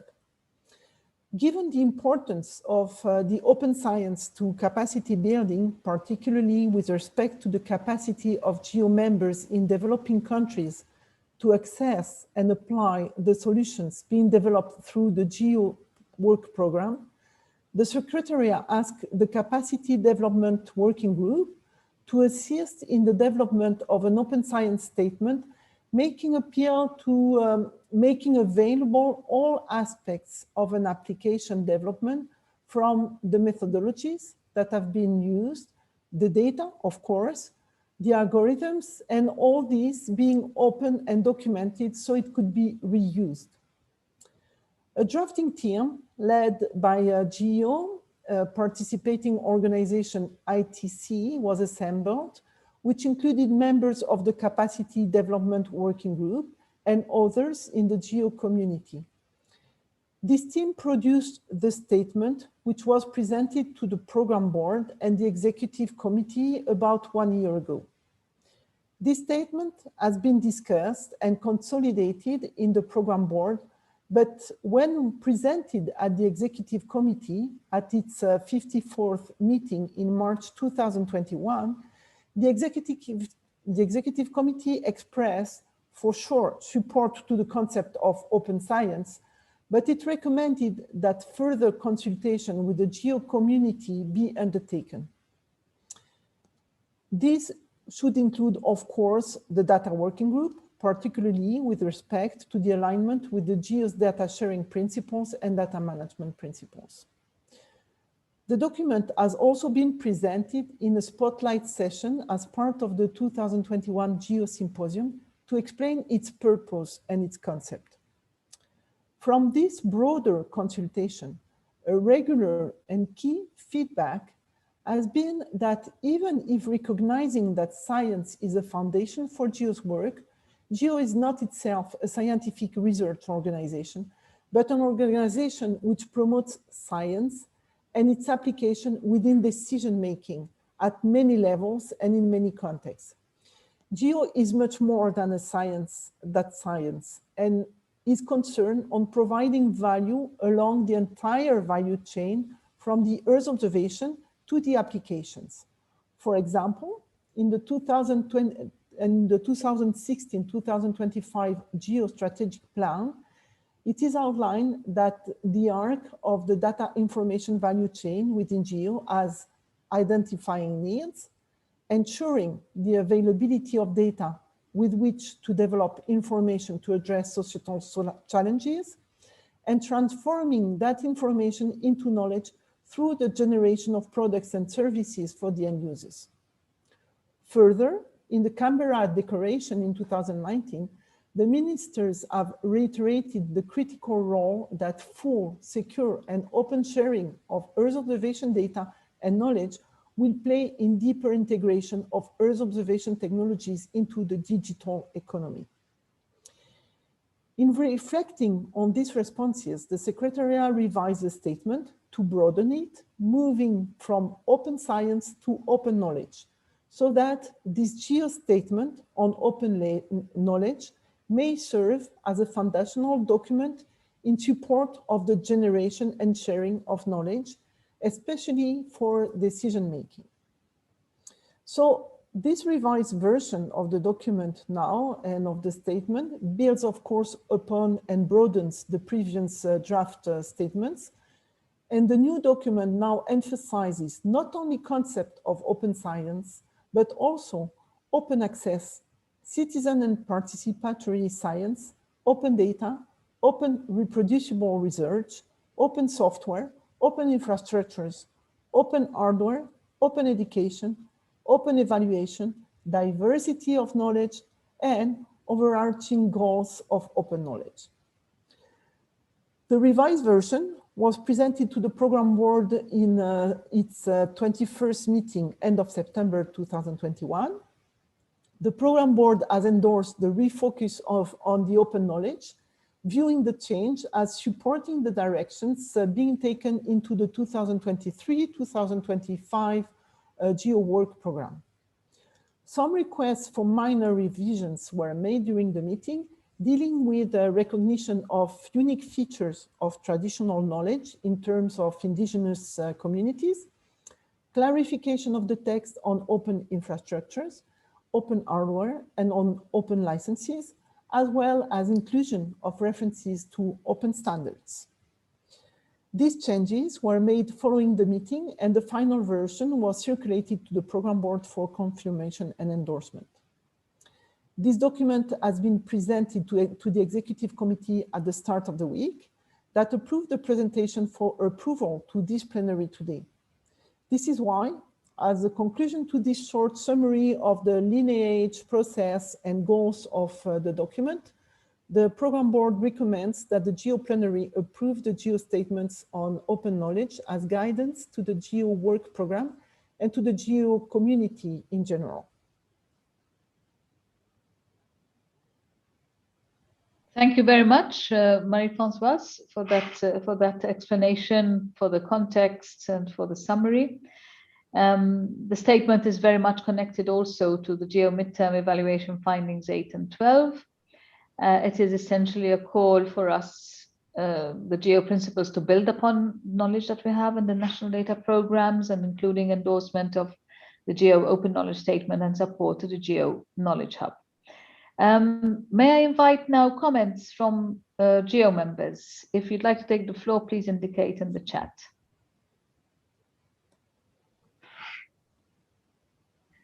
I just would like to remind that this document is up for adoption. Yes, the UK, please. Good morning, good afternoon, or good evening. The United Kingdom welcomes the GEO Open Knowledge Statement and continues to support GEO's promotion and momentum building around open access. Thus, the UK thanks the Secretariat and contributors for their hard work on this, along with the presenters today, setting out just how open data can support and foster both the progress on common goals and profitable opportunities. The UK has been a long-standing supporter of open access principles and activities. Consideration should be given to the practicalities of implementation of this GEO statement as technology and associated data law develops, and it'll be appropriate to consider reviews of these principles at appropriate frequency to ensure they remain comprehensive, actable and relevant. Thank you. Thank you very much, UK. Also, thank you to China for the support that has been put in the chat. Any other comments? Thank you, Germany, as well.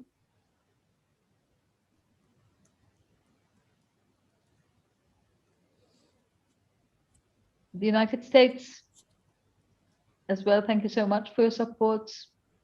Norway.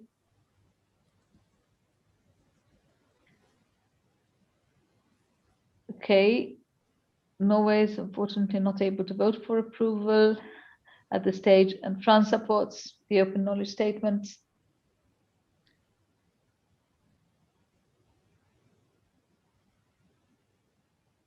Any other comments? South Africa, support from South Africa, Japan, Sweden. Seems there is widespread support, and Mexico too, thank you. So on behalf of the European Commission, may I also put in a little word to say that we see this as a good way to draw the attention of the GEO community topics such as open access, open data, and open software, and also the principles around the open science. And we welcome very much the references to GEO data sharing and management principles in the statement on open knowledge, and we support the adoption of the statements on open knowledge. So we have more support coming in, Costa Rica, Hungary. So thank you all. So if there's no further requests for the floor or no other comments in the chat, Switzerland as well, thank you, and Ecuador. Widespread support, so we can take this as adopted, the open knowledge statement. We are a few minutes away from 2 o'clock Central European time, and it's time to end this session as well. It is the GEO week is not over yet, but it has come, the time has come for the European Commission on behalf of the European Union to prepare for the next GEO lead co-chair mandate. As you know, we've had this lead co-chair role for the whole of this year. Before it was my predecessor until the end of September, and then the 1st of October when I took over his role within the DG of the European Commission in charge of research and innovation. Then of course I also was very glad and privileged to continue the role of lead co-chair. We are very proud of what we have accomplished during 2021 under the lead co-chair goals and objectives, which I highlighted Tuesday during my keynote speech. And based on the discussions we've had so far this week, it is clear that 2022 will remain a very busy year. It will require strong leadership in order to kickstart and see through the transformation of the outcomes of this week into concrete actions. Therefore, as of today, I would like to hand over now the GEO lead co-chair gavel to Stephen Volz, and we are very much looking forward to collaborate and support him under his leadership next year. So Stephen from the US will be chairing the plenary as of tomorrow. I therefore declare today's session closed. We are actually ahead of time this time. So thank you all for your very insightful presentations, interactions, support for the open knowledge statement, and also for keeping with the time. I also wish all my American friends and colleagues happy Thanksgiving today, and thanks for joining, and thanks for the session as well. So we'll see you all tomorrow. Thank you and bye-bye.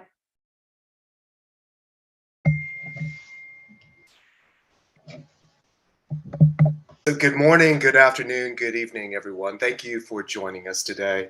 My name is Daniel Jun. I'm a Vice President at Conservation International, and it's my privilege and honor to moderate the session on nature-based solutions. So we'll begin today with a welcome and opening remarks from Elizabeth Moraima, Executive Secretary of the Convention on Biological Diversity, and we will then be joined by representatives from a cross-section of GEO with brief presentations reflecting on nature-based solutions from the lens of their GEO activities. We will follow with a panel discussion and open the floor for questions, comments, enthusiastic and innovative ideas, and if you want, bold commitments. So because this is the last anchor session, please indulge me for a moment of reflection, and I'd like to try to contextualize why we're talking about nature-based solutions today. This audience needs no reminder, and we've heard many times throughout the week the challenge that we're faced with. So we know that some good things happened in Glasgow, but we're still on track to warm about 2.5 degrees Celsius, exceeding the world's collective climate goal by a degree. 1 million species are at risk of extinction, and the loss of ecosystem integrity is a vital issue in areas where dependence on natural capital is high. CI recently put out a paper that shows that 2.7 billion people directly depend on nature to meet their basic needs.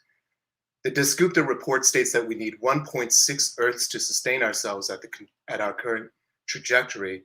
And of course, the pandemic illustrates humanity's sometimes fragile relationship with nature. So we know that in light of these challenges, the global policy agenda referenced throughout this entire GEO week, the SDGs, the UNFCCC, the UN Decade of Ocean Science for Sustainable Development, the UN Decade of Ecosystem Restoration, and of course the CBD, they converge us on a set of themes that we're developing these shared responses to respond to our global crisis. All of this points to one essential question before us, whether you're an individual or a concerned citizen or a collective group on Earth observations. And that question is, how are we going to make this fundamental transition to sustainability? And how do we do this with the needed urgency? Not incremental, not tinkering around the edges, but something that is systems-wide. We have the tools, we have the data, we have the technology, and presumably we have the will. So that is, after all, the theme of this year's GEO Week, Accelerating Action. And that is why we're here today to discuss nature-based solutions. So as countries contemplate their journey to build back economies and societies in ways that restore prosperity and reduce risks of future pandemics while addressing the climate and biodiversity crisis, we put forward for your consideration today that nature-based solutions is a critical theme for GEO to consider. And because timely and coherent geospatial data is absolutely essential for nature-based solutions, GEO is uniquely positioned to help facilitate nature-based solutions and perhaps facilitate that fundamental transition. So it strikes me during this GEO week how much GEO has matured, and perhaps best positioned than ever to integrate and collaborate to help develop operational solutions in an integrated effort like nature-based solutions. So welcome, ladies and gentlemen. Let's begin this discussion on nature-based solution and a potential vision for GEO to be part of that solution set and to be part of that fundamental transition to sustainability. So let's get into it. I'd like to begin by inviting our distinguished speaker to open our event. I'm delighted to present Elizabeth Moraima, the Executive Secretary of the Convention on Biological Diversity. She's worked with the UN Environmental Program for 2 decades and was the director of the Law Division at UNEP and responsible for environmental governance, as well as multilateral environmental agreements. Before joining UNEP, she worked at Tanzania's Ministry of Foreign Affairs and International Cooperation. And we're really delighted to have her here. Welcome, Elizabeth. The floor is yours. Thank you very much, Daniel. Pleasure is mine. Greetings, ladies and gentlemen. It is indeed a pleasure to be with you today and have this discussion on how we can better use Earth observation to support biodiversity decision-making. As you may know, we are at a critical time in the history of humankind. The combined challenge of biodiversity loss and climate change puts our current well-being and our future at risk. The parties to the Convention on Biological Diversity will meet in January in Geneva next year at an open-ended working group to discuss and further negotiate the post-2020 Global Biodiversity Framework. This discussion will then continue in Kunming next spring, hopefully with the adoption of the framework. The concept of nature-based solutions has really recently gained momentum as an integrated approach for addressing the intertwined challenges of climate change and biodiversity loss, while simultaneously supporting a wide range of sustainable development goals. For this discussion, I would like to propose that we start with the common definition of nature-based solutions, which puts the biodiversity at the forefront of our discussion. Let's look at the IUCN definition adopted at the World Conservation Congress in 2016, which provides such a definition by stating that nature-based solutions are actions to protect, sustainably manage, and restore natural and modified ecosystems that address societal challenges effectively and adaptively, simultaneously providing human well-being and biodiversity benefits. This definition provides us with an assurance that nature-based solutions are not just limited to the advantage of human beings or providing climate mitigation, but it also includes the importance of balancing societal and biodiversity benefits. Therefore, the ecosystem that provides nature-based solutions must be healthy, functional, and biodiverse to provide effective long-term sustainable development and societal benefits. But to appropriately identify what type of solution will work in which natural environment requires high-quality geospatial data, also understanding of the local context and scientific rigor. Solutions that work well in one environment might be ill-suited in another context, so we need to be careful. This brings us to our discussion today. This is the time to gather Earth observation experts, including those from indigenous peoples and local communities, to discuss how Earth observation information can be best leveraged in order to be a driver of improved decision-making and actions. Biodiversity observations on species dynamics has served as a scientific basis for global and national analysis since the convention was established, and there has been a long history of collaboration between the Convention on Biological Diversity and the GEO.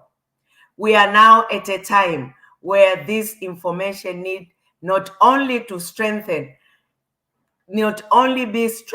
to fill existing data gaps, but also we need to improve integrated analysis, which cuts across biodiversity topics. This includes a better understanding of ecosystem conditions, ecosystem services provisioning, links with the drivers and pressures of biodiversity loss, and other aspects which are outlined in our post-2020 Global Biodiversity Framework Draft 1, including through strengthened linkages with a system of environmental economic accounting systems, ecosystems accounts, which was discussed in the GEO Week session earlier on this week. In the context of the discussions under the Convention on Biological Diversity, I would like to highlight that we, under the Convention, are having similar discussions on how we can better monitor the post-2020 framework at all levels, from local, national, regional, and global. To that end, a monitoring framework will be discussed at the upcoming meetings in Geneva. The goals and targets of the post-2020 Global Biodiversity Framework and how ecosystem-based approaches or nature-based solutions are captured in the framework will be actively discussed in that upcoming session.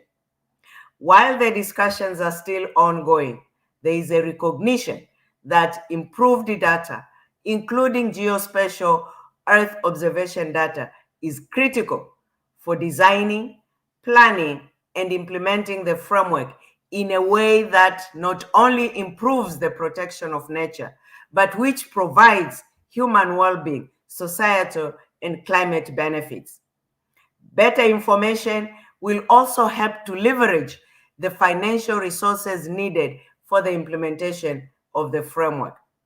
This need for improved information and the use of information in decision-making underscores the importance of working together in a way that is being explored today with this session.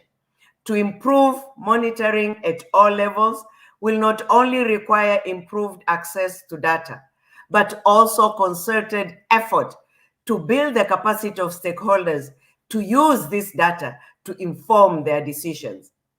This meeting provides that timely opportunity to discuss how we can better monitor, not for the sake of monitoring, but as a foundation of decision-making. We from the biodiversity community look forward to continuing these discussions with the biodiversity community as we work towards agreeing a global agreement on living in harmony with nature by 2050. Thank you very much, Daniel. Wow, thank you. Thank you very much, Elizabeth, and thank you for those welcoming remarks. The great framing of our session, and a word on CBD and the nature-based solutions and the important role of Earth observation. And I love your point about moving beyond monitoring towards planning and design to achieve our biodiversity and human well-being benefits and our climate goals, and the absolute need to work together. And may I add, thank you for your tremendous leadership at the CBD at this most important time, and good luck as you head for round 2 in the spring. Thank you. Now, before I introduce our speakers, if you'll allow me a couple of minutes to reiterate the definition that Elizabeth kindly introduced in her remarks. I'll show just a couple of slides and take a couple of minutes to remind the audience of what we mean by nature-based solutions. And I refer to IUCN's good work here in defining NBS, which I'll refer to from now on, and establish a framing and guidelines to draw inspiration from. So if you could cue up the next slide, please. Next slide. Thank you very much. And so I won't go into great detail since we're all broadly familiar with nature-based solutions. The definition that Elizabeth gave us is on the left, and the broad conceptual framework, if you will, is on the right. And as Elizabeth has mentioned, we're seeing the rapid adoption and growth of this concept and IUCN's definition increasingly in the international policy process. There is a growing momentum for the implementation of nature-based solutions, with governments and the UN calling for significant increases in investment in nature-based solutions to address that triple crisis of climate change, biodiversity loss, and poverty. And despite the momentum behind NBS, the investments are still low, and I hope we have a chance to address that issue of finance during this session.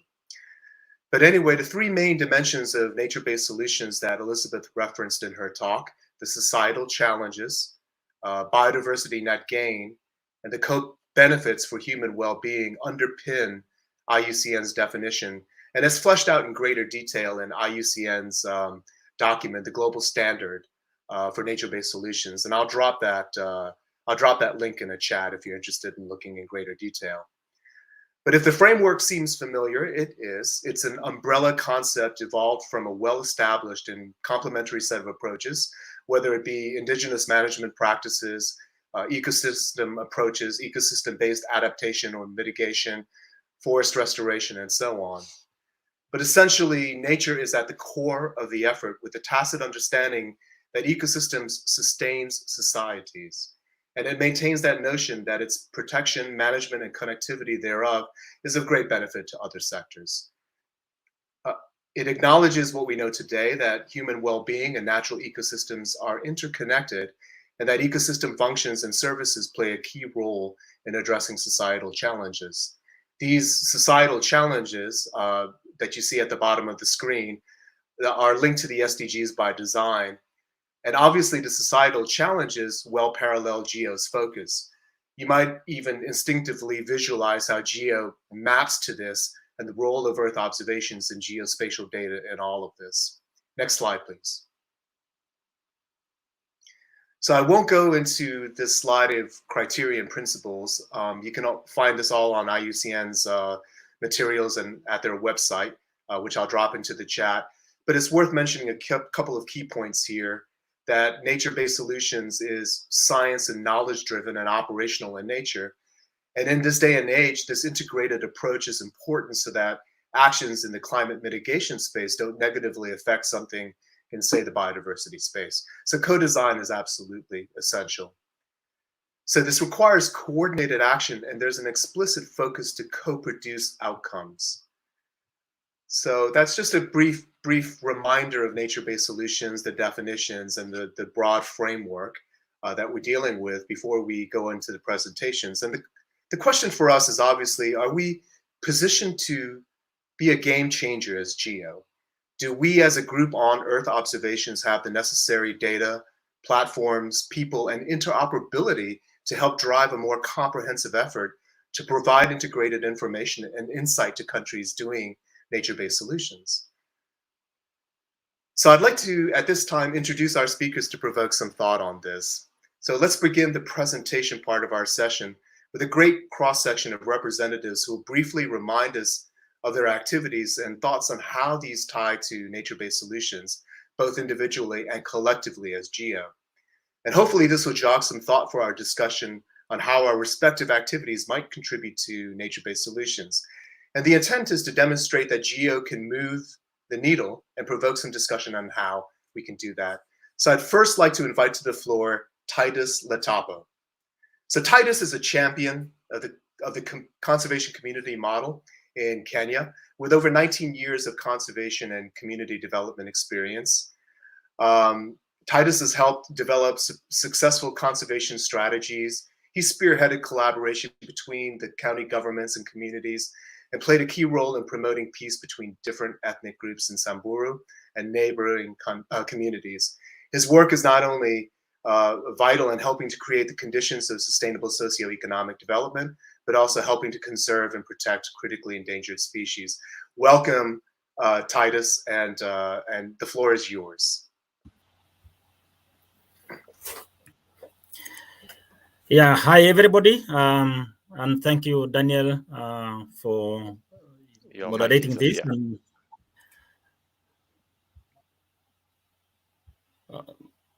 Am I okay now? Yes, we can hear you, Titus. Please go ahead. Yeah, so thank you very much, and thank you, Elizabeth, for that inspiring talk. It really motivates and gives a lot of hope to indigenous communities across the world. Yeah, so as Daniel mentioned, my name is Titus Letapo. I'm a co-founder for GEO Indigenous Alliance, and I'm also working for a not-for-profit organization based in northern part of Kenya called Sarada Foundation.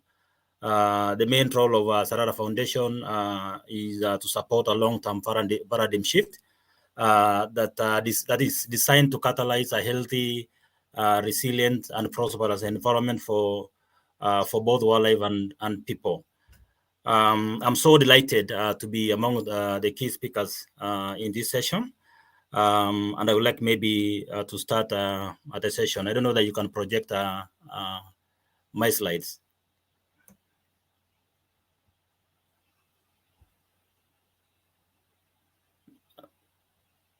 Are you able to project maybe the slides on the screen? Titus, I think the slides are on the screen right now.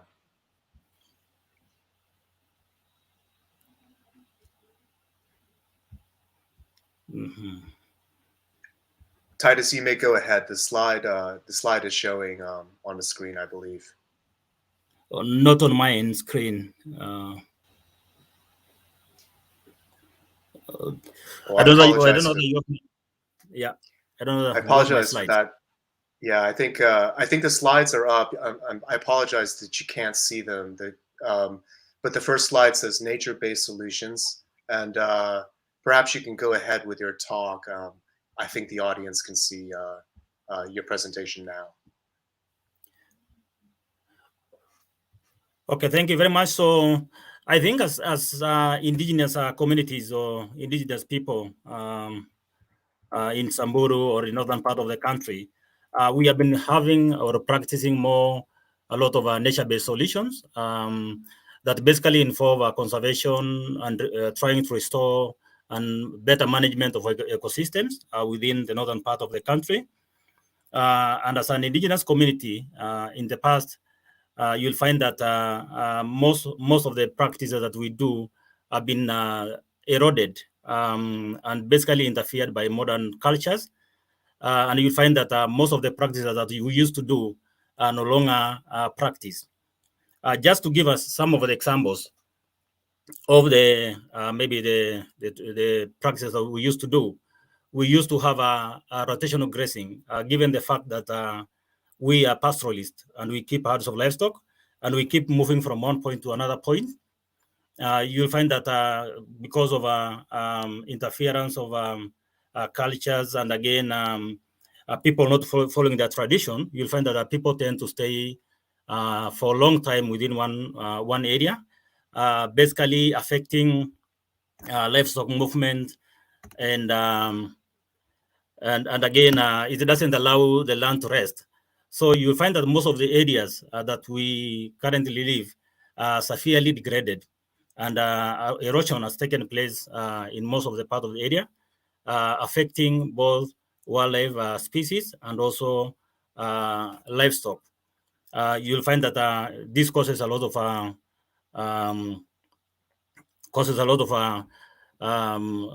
conflict between human and also sometimes conflict with the people. We have some nature-based solutions that has already worked within our community.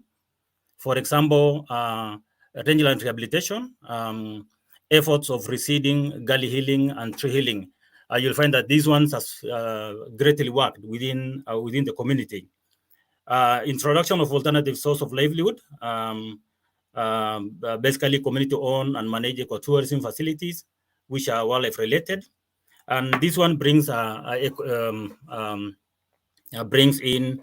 alternative source of livelihood or income to the community. We have also started a carbon credit, though this is still very new within my community. And basically, we are still learning on how it will impact the local community. We know the carbon credit will come as a result on how best are we managing our land to ensure that maybe we reduce the bare land. As I said earlier, that more than 85% or 70% of the total rangeland within our community is severely degraded, meaning that the land is not productive. So what we have done as a community, we have started finding opportunities of trying to rehabilitate the land, growing more grass, ensuring that maybe we reseed forest in terms of tree planting, and also gully healing. So those are a few examples of nature-based solutions that we deployed, and we found that they worked very well. We also have some that has not worked well. I'm not saying that they have not worked completely, but they have not worked as expected by the community. For example, setting aside areas for conservation or protection. Sometimes within the local area, they are called core conservation areas. This one has not worked properly because you'll find that indigenous people or the communities, the Samburus in this case, were not fully engaged, or maybe they were not engaged within those areas in terms of management and providing oversight. So because of that reason, the community sometimes feel that they are not part of management and they don't own it. We also have renewable energy, and very little has been done on this. This is in terms of, let's say, solar powered systems.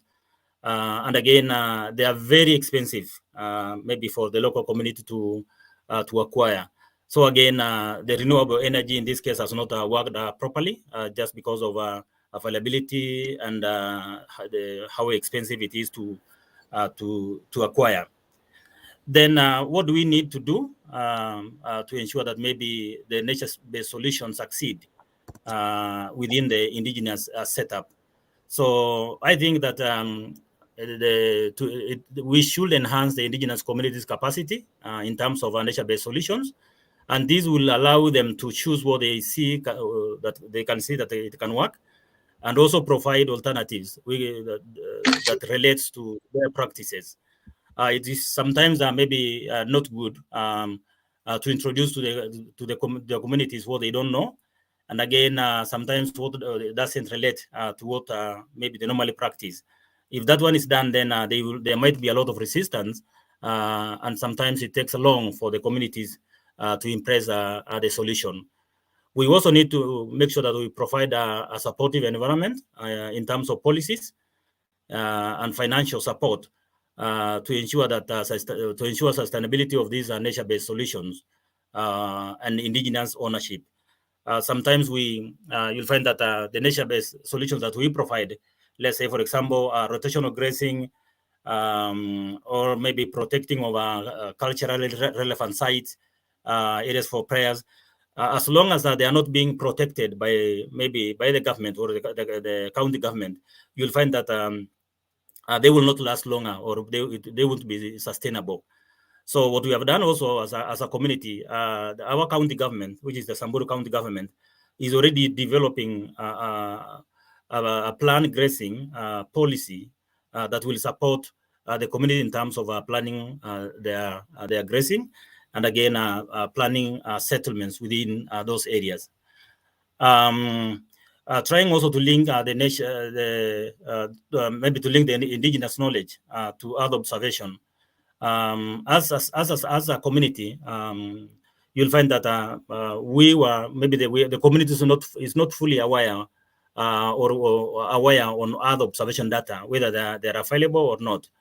So it's very important that maybe we try to link the indigenous knowledge to Earth observation data in terms of making sure that, let's say, we try to record maybe the histories, and also look at things like how the community predict or observe the Earth. As Samburu community, we have several ways. For example, trying to observe, let's say, movement of stars, the location of certain stars or planet. Sometimes also you'll find them observing wildlife and livestock behavior.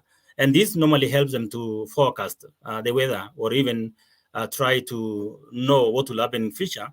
And this enables them to make decisions on what need to be done to prevent maybe what is happening. We, as a community, also we have our traditional way of addressing climate change, and this is basically going back to our old traditions, where elders normally try to manage livestock movement, manage water points, and again respect culturally relevant sites, the hills, the mountains, the forests, certain trees. So we need to make sure that we go back to that. We are also trying to develop some applications that will support the community in terms of making sure that the traditional knowledge are also included within the Earth observation data. And there is one that is coming up. It's called a Namunyak application. We should be using symbols, the symbols that has been drawn by a local artist, symbols of wildlife species, symbols of livestock, maybe physical features. So the application will work in terms of let's say combining three symbols, and that one will enable somebody to understand the location where he is, and even sometimes communicate with the county government or the community, given the fact that most of the areas that we live are considered as hard to reach areas. So this application, the Namunyak application, will assist even the county government to reach out to the communities in these hard to reach areas. So basically, as a community, I think nature-based solutions. I agree with Elizabeth that we need something need to be done, both as a local community and international community to ensure that we protect the earth, we reduce the amount of carbon to ensure that the earth or maybe the world is good for all of us. Otherwise, thank you very much. Thank you, Titus. And that was terrific. And thank you for reminding us that nature-based solutions has been part of indigenous community practices for a long time.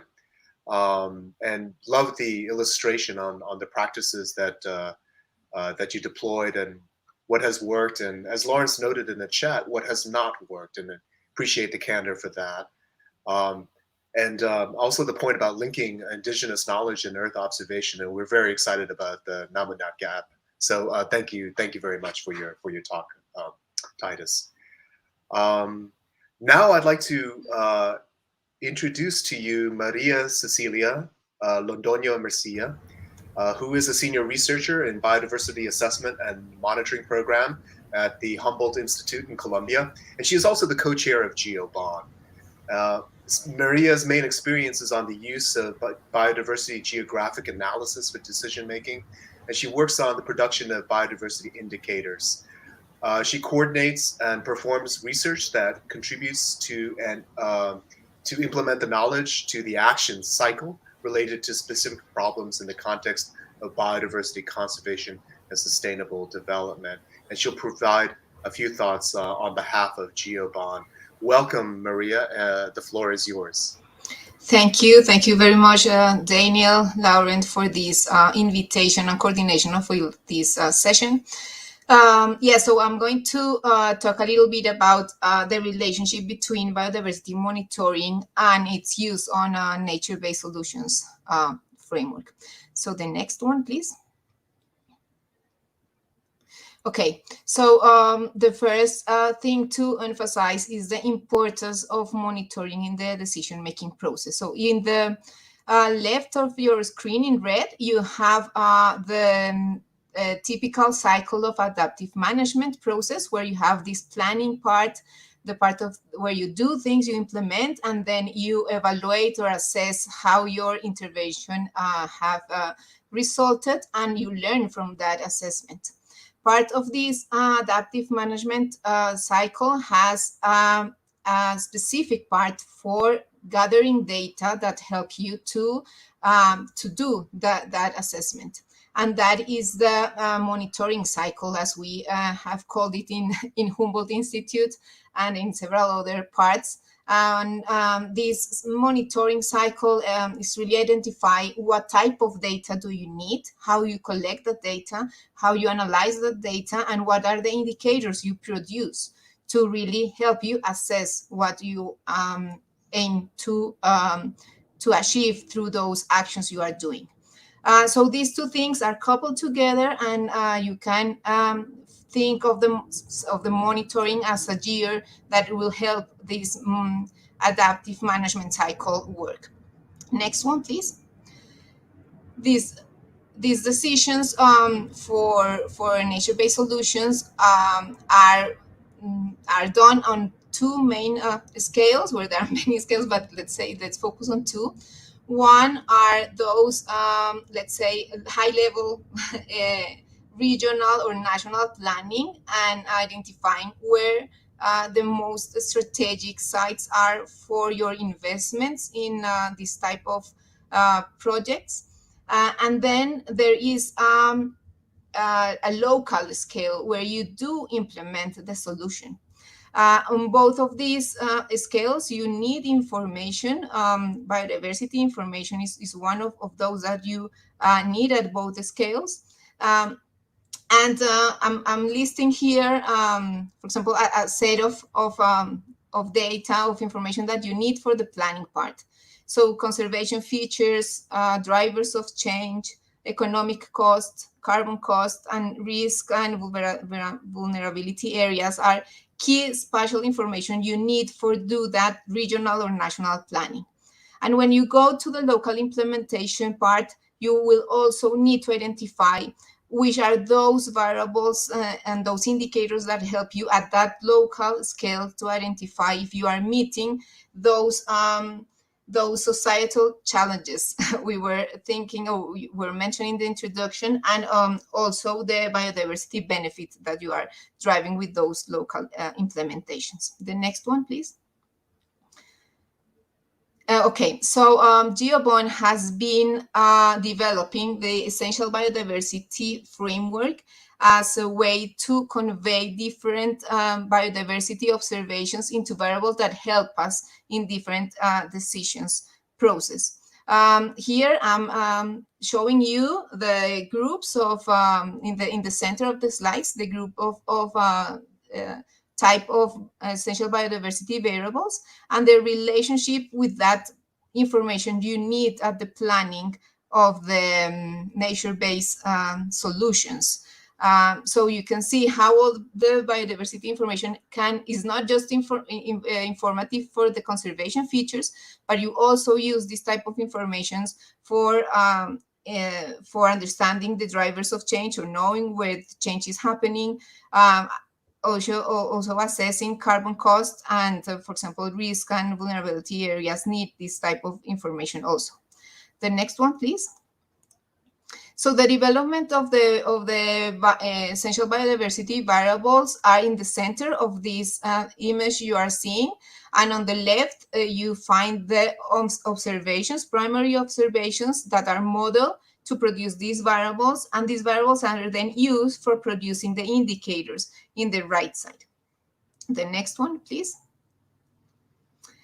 This production needs really to have a bottom-up approach, and the nature-based solutions are a great opportunity for the biodiversity community to implement this bottom-up approach, where you have data that is happening, or being collected, where you are implemented your action in the local scale, and then you are gathering that information and you can upscale it and introduce it, combine it with the other information in global infrastructures to produce more robust indicators or information at spatial or national scales.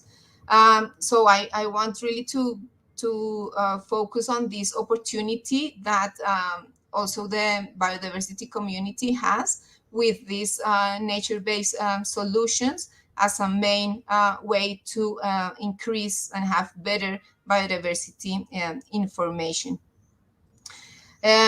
Increasing the biodiversity information will also increase the use of Earth observations in those different scales that we have been discussing in this talk, from the local to the national or regional scales. Okay, the next one, please.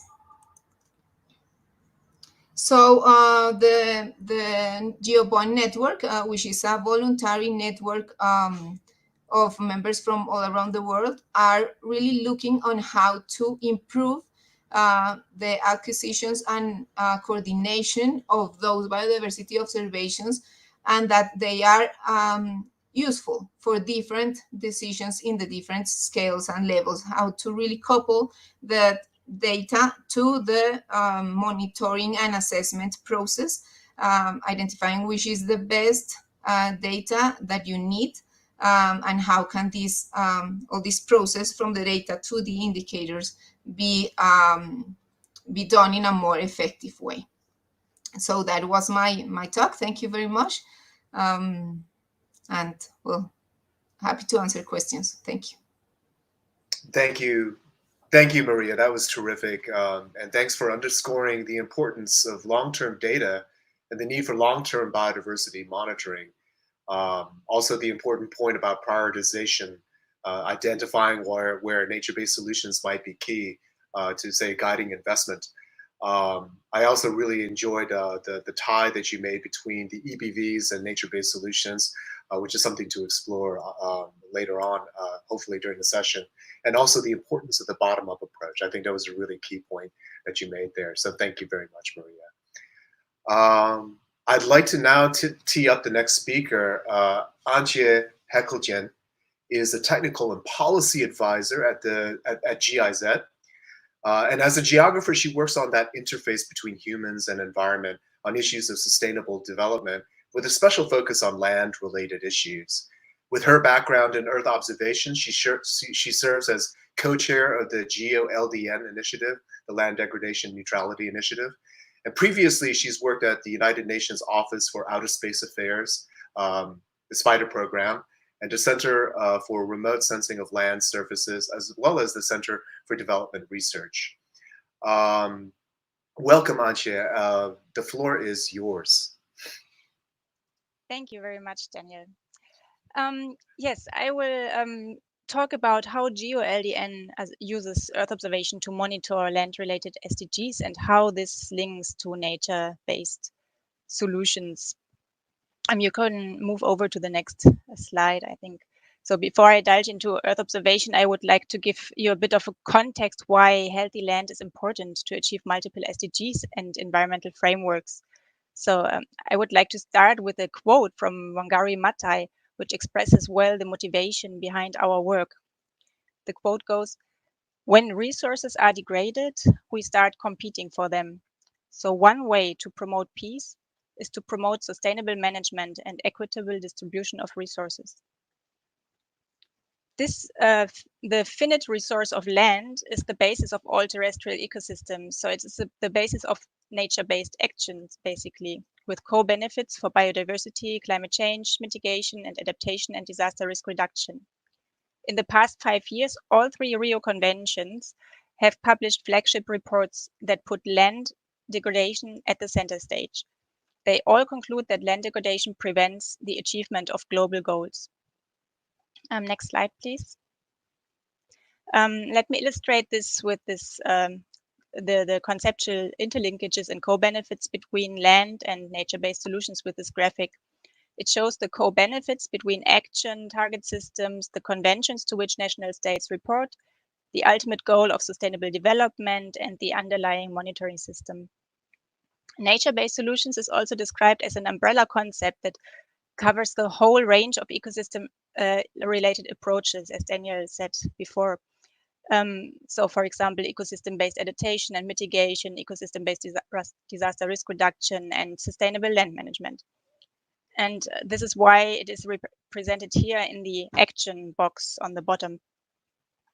Actions for land degradation neutrality, or short LDN, like sustainable land management practices, are at the same time nature-based solutions, and vice versa.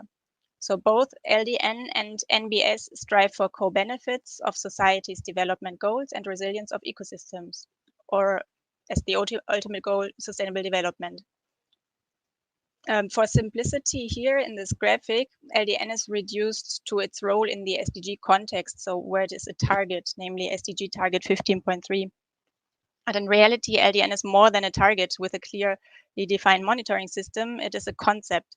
The vision of land degradation neutrality is to achieve healthy ecosystems, food security, and human well-being.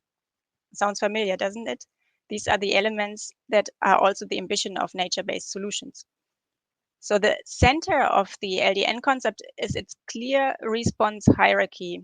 That means to first prioritize to avoid land degradation by protecting land via appropriate regulation, planning, and management practices.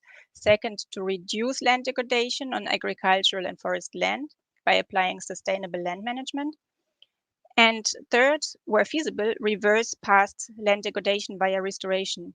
This hierarchy is important because we know that restoration is always more expensive than avoiding degradation in the first place. And also complete restoration of ecosystem services is often not possible. You have heard before the IUCN's working definition of nature-based solutions, namely to protect, sustainably manage, and restore natural or modified ecosystems.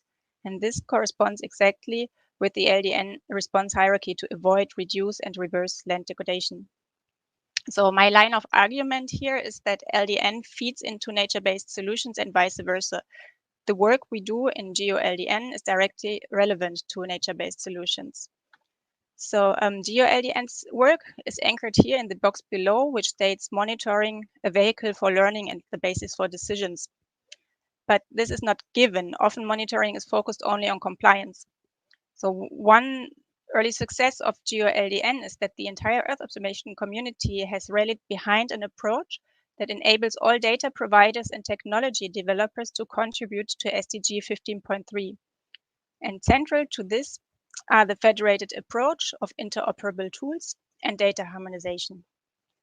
This has helped the entire land and data community move from monitoring for compliance to monitoring for planning and learning.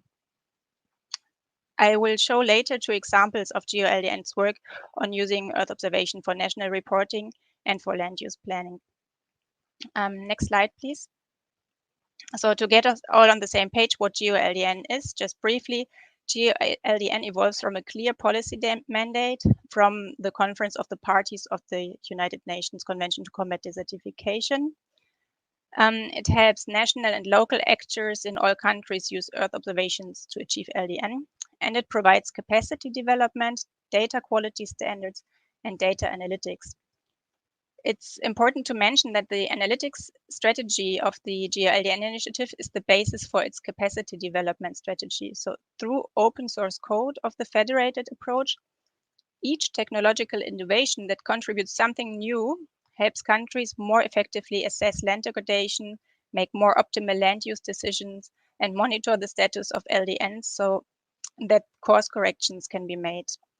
So the following 2 examples are just 2 parts of the puzzles. They are 2 parts of the federated system of interoperable tools and harmonized data. Next slide, please. So GeoLDN supports countries use Earth observation to report on SDG indicator 15.3.1, which is the proportion of degraded land relative to total land area. There are 2 points I want to highlight here. The first is the sub-indicators that are used to calculate the land degradation indicator are land cover change, soil organic carbon, and land productivity. The underlying Earth observation data to calculate the indicators are also used for other reporting frameworks, including greenhouse gas reporting under UNFCCC. There are also synergies with the biodiversity indicator 15.1.2, and they are also part of the system of environmental ecosystem accounting. The second point I want to highlight here is that data harmonization is crucial. Countries use national data for reporting, and in absence of own national data, they use global default data. But even with global and regional data, they have a choice. There's not one only correct data set. GeoLDN has brought together relevant actors from the Earth observation community, both data providers and data users, to develop minimum data quality standards. And the result are these decision trees that you see in the middle here that help countries identify the suitability of their national data sets for reporting indicator 15.3.1.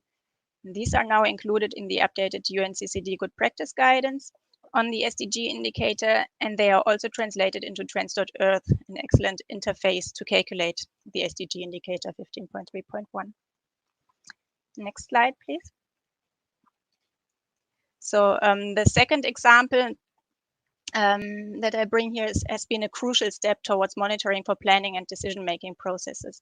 It is linked with the previous example as some of the data sources and algorithms are integrated here.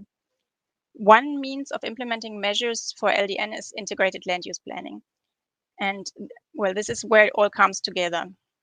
The tool land use planning for LDN or Loop for LDN is the winner of an international innovation competition organized by GeoLDN. Important requirement of this competition was that the tool be developed in a co-design process. So data tool users have been involved from the very beginning to create this tool.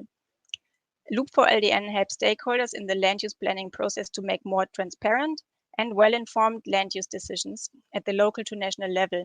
It helps identifying areas to avoid and reduce land degradation and to counterbalance future land degradation through planned measures to achieve equivalent gains elsewhere within the same land type.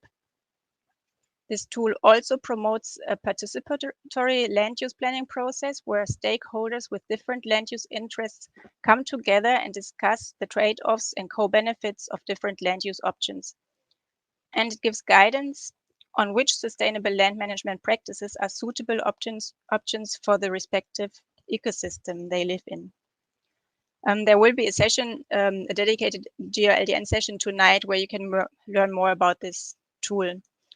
So just to conclude on both examples, the federated approach with open source tools and data harmonization has allowed countries to now work on making national to global reporting relevant to national to local implementation. This opens efforts to achieve LDN to far more than 3 sub-indicators. And this is the bridge between the GeoLDN initiative's work and that of other geo initiatives, including nature-based solutions. Thank you. Great, thank you very much, Angie. It was a very, very clear tie between GeoLDN and nature-based solutions that you've made. I think it's an important point that you make that clearly non-degraded and usable land is critical to our efforts in NBS, and this link between land and NBS and other target monitoring systems, including sustainable land management, is an important one. I love that point also on land use planning and the code design approach and the important role that open source has in all of these efforts. And then lastly, I think there's nothing more political than land and land use. And at the same time, it stands to reason that it becomes sort of a convener, an interface and a platform for discussion. So I think it's absolutely critical for nature-based solutions. Thank you for making those points. I'd like to now invite to the floor Timothy Max Wright.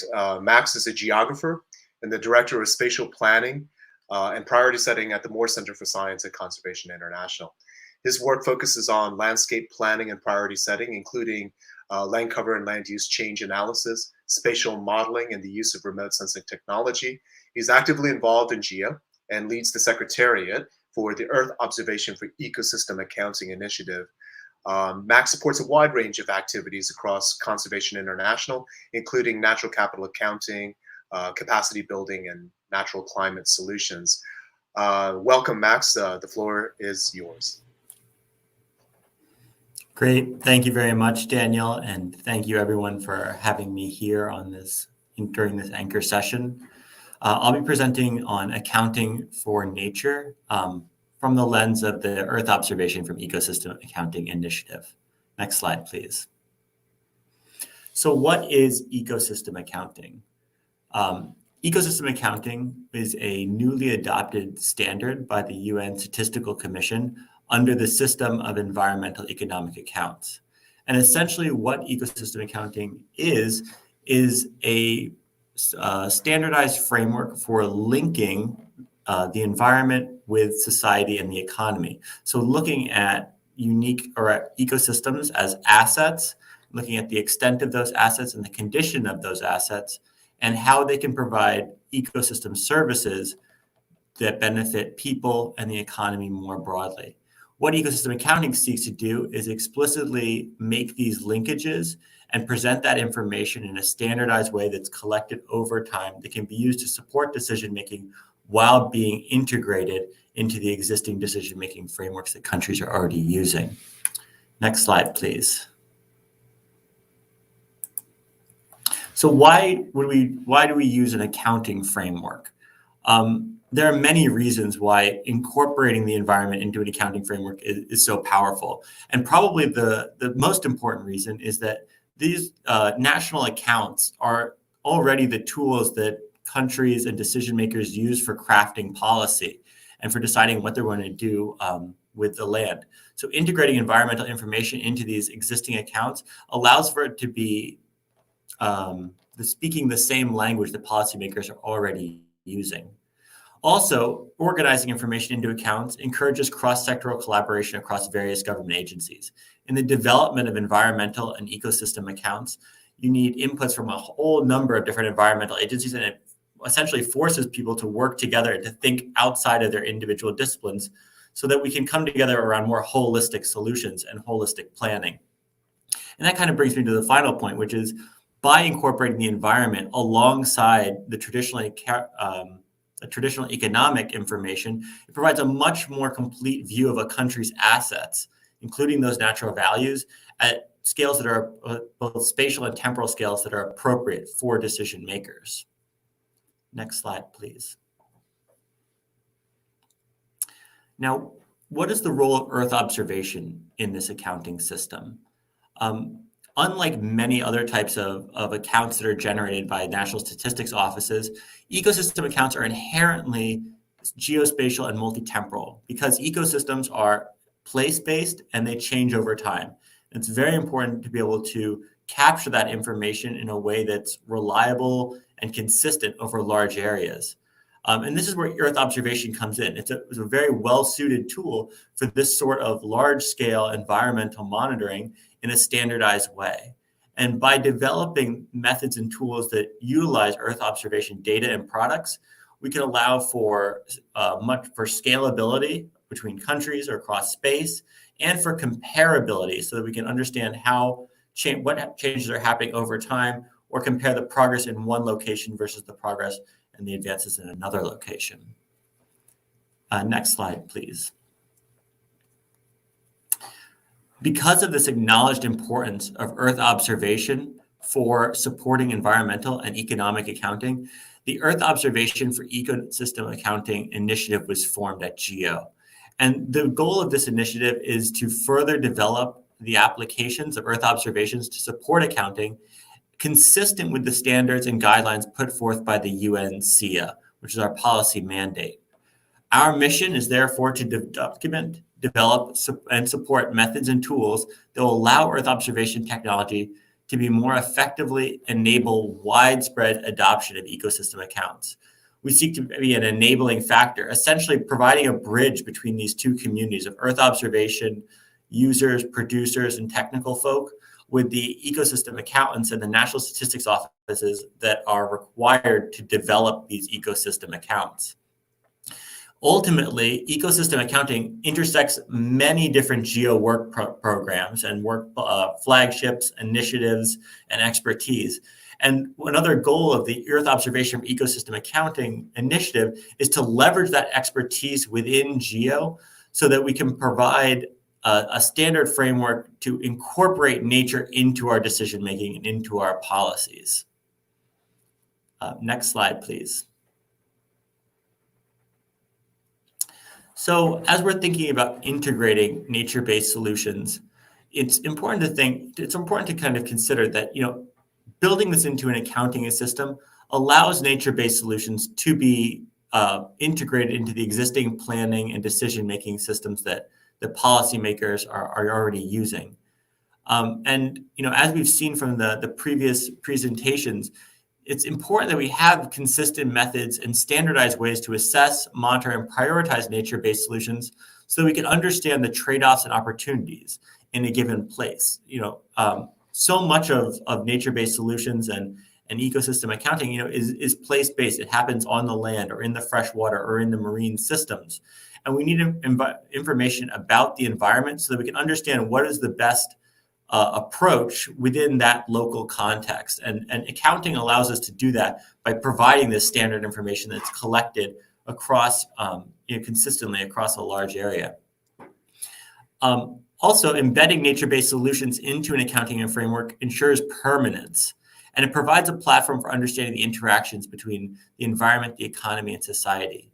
As was described earlier, the importance of long-term biodiversity information to understand the trends in biodiversity and to understand the impacts of different management options or interventions is essential for us to have successful solutions. And too often, this information is collected in silo and it's not incorporated into a broader system that understands these interactions and can actually map them in a holistic way. By embedding nature-based solutions into an accounting system through ecosystem accounts, this information is all put together, and therefore the links can be directly made between an intervention, an activity, and an outcome. And by doing that, we can address externalities that may not be visible from a more siloed approach. Next slide, please. So what do we want out of all this? Essentially, we need to start making nature count. We really need to build nature into the balance sheets that we use with countries to make decisions.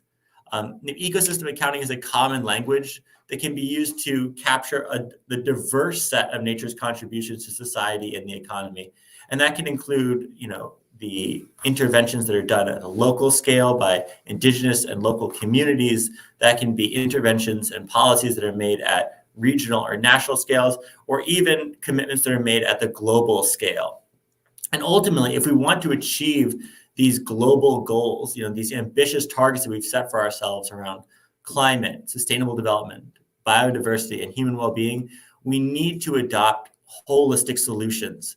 We need a systems level solution to solve this problem. We can't come at it in a piecemeal or a siloed fashion and expect to have the impacts that we need. We need to, I think, create this paradigm shift where environment, society, and economy are all essentially being treated as interactions between each other. And so, I call upon GEO members to lead the way and to provide this important insight into our Earth system that's so critical for linking that information to policy and action at the global level. We have the tools, we have the expertise, and we do have the will to do it. Now, I would encourage this community to rally together so that we can have the impact we want for the world we need. Thank you so much.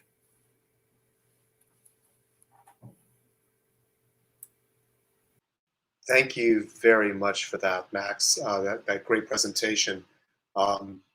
It's a really important point that ecosystem accounting could be a language to capture all these activities in an ecosystem and measurement context. It's a standardized approach, right, with a systems level process, and I think that's important to consider as we move forward in this discussion. So thank you for that.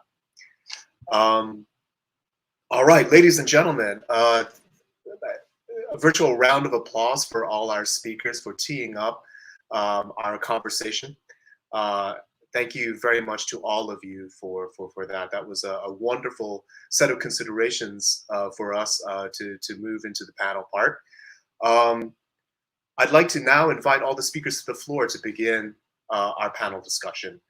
And I also have the great pleasure to introduce Gillian Campbell, who has kindly agreed to serve on the panel to bring in the perspective of the CBD in light of Elizabeth's welcoming remarks. Gillian is the head of monitoring, review, and reporting at the UN Convention on Biological Diversity. She works for the UN Convention on Biological Diversity, where she's responsible for monitoring of the post-2020 Global Biodiversity Framework, including national action planning. Prior to that, she led the work on the Sustainable Development Goals, the indicators under the UNEP program, and coordinated UNEP's work on environmental statistics and capacity building. Welcome, Gillian, to the panel. It's a delight to have you join us. So we have Max, Titus, Gillian, Angie, and Maria. And so I dropped a note in the chat box for people in the audience to tee up some questions in the Q&A. And while you do that, I'd like to start perhaps by asking Gillian the simple question of what do we need to begin? What would be your recommendations to get GEO started on this question of nature-based solutions? What are the needs to scale up globally? It may not be an easy question, and it's sort of open-ended, but I wanted you to kick us off with some thoughts from the CBD perspective. Thank you for that. I think, as was mentioned by Elizabeth, there are successful examples of where nature-based solution is working and what type of solutions work in which places. And I think this was also highlighted by a number of the panelists, including our first presentation from Titus. Obviously, their nature-based solutions are very sensitive to the national context, to the local context, and to the natural environment around.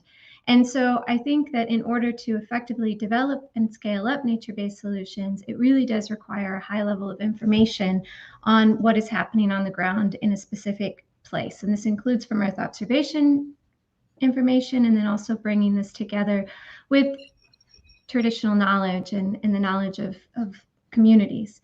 And so from my perspective right now, what it is that really needs to be as the first steps for scaling up nature-based solutions is to better keep track of what works, what are the experiences that have worked in different places, how can those be applied to other places, how do we build this knowledge base that will allow different people to have a sort of menu of services of nature-based solutions to choose from so that they can determine what works in their context. And I think that GEO is particularly well placed to do this due to the vast network that they have of people who are working in these different levels and can provide these sort of experiences that could be then compiled at the global level, as I said, to provide this repository of information and also to provide a network of people who are practicing in the nature-based solution area, so that there is this resource where you can learn from each other and have a growing body of knowledge. In addition to that, I did want to quickly mention that I think, as was mentioned, I mean, in terms of negotiating the global biodiversity framework for the next decade, I think that this also provides a vision for both countries and for other stakeholders to try to identify the need for nature-based solutions, why it's so important to make sure that nature-based solutions are providing biodiversity benefits, societal benefits, and climate benefits, and not just some combination of those three things. And so I'm hoping that, you know, there is this growing recognition that now is the time that we have to have better solutions for nature in order to have a sustainable future. That's terrific. Thank you. Thank you for that, Jillian. And while you have the floor, there's a quick question from the audience about the gross ecosystem product and how that may be rolled out. Could you just take a minute to say a few words about that?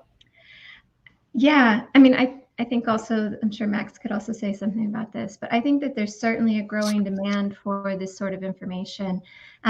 In the context of the convention, the second goal of the post-2020 global biodiversity framework that's being rolled out does relate to ecosystem service provisioning, and this is part of the core mandate of the Biodiversity Convention. In general, I believe, as you even highlighted at the beginning, people recognize the ecosystem service benefits that are being provided to all people. They're air filtration benefits, water filtration benefits, and of course, the direct benefits to people's livelihoods. And none of this is really effectively captured in the GDP. And often, obviously, when you have growth in GDP, you're doing it at the expense of some loss to biodiversity or ecosystems. And so I think the GEP is a way to sort of balance this equation and see how it is that ecosystem service provisioning is being changed over time, and how do we maintain that for our future. I don't think that it will replace GDP because of the fact that I think there is still a need to directly look at the economic growth of countries, but I think that it would be more of a supplementary indicator where you have to actually be maintaining ecosystem service provision while at the same time pursuing economic outcomes, and the two are not mutually exclusive. Thanks. Okay, that's great. Thank you. Thank you very much for that, Jillian. Titus, there's a question about how you concluded that NBS didn't work, and I wanted to put you on the spot and maybe just address that. There's nothing like experience, right, and what worked and what didn't. Could you say a few words to respond to that question?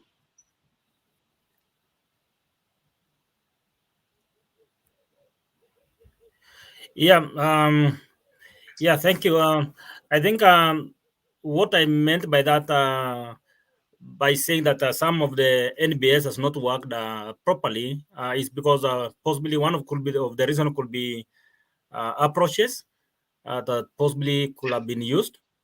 Number two, also the way the community received it, whether it relates to their normal way of life.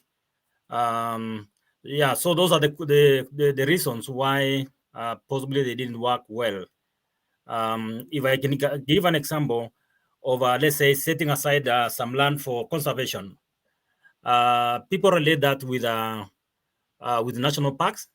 They relate that with national reserves, though it didn't have the same implication when it was introduced. But basically because the community thought maybe the national government or the county government are introducing national parks or reserves.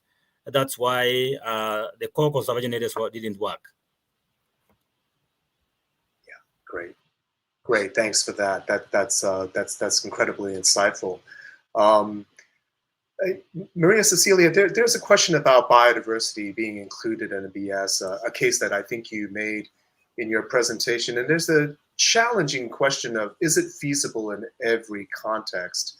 And I was wondering if you could briefly address that, and perhaps some of the potential barriers, the opportunities, warning signs, dangers on accelerating NBS globally. Could you say a few words about both those issues? Yes, I think in every context you could incorporate biodiversity into the nature-based solutions. You can do it, as I once mentioned, in the planning process and also in the assessment process.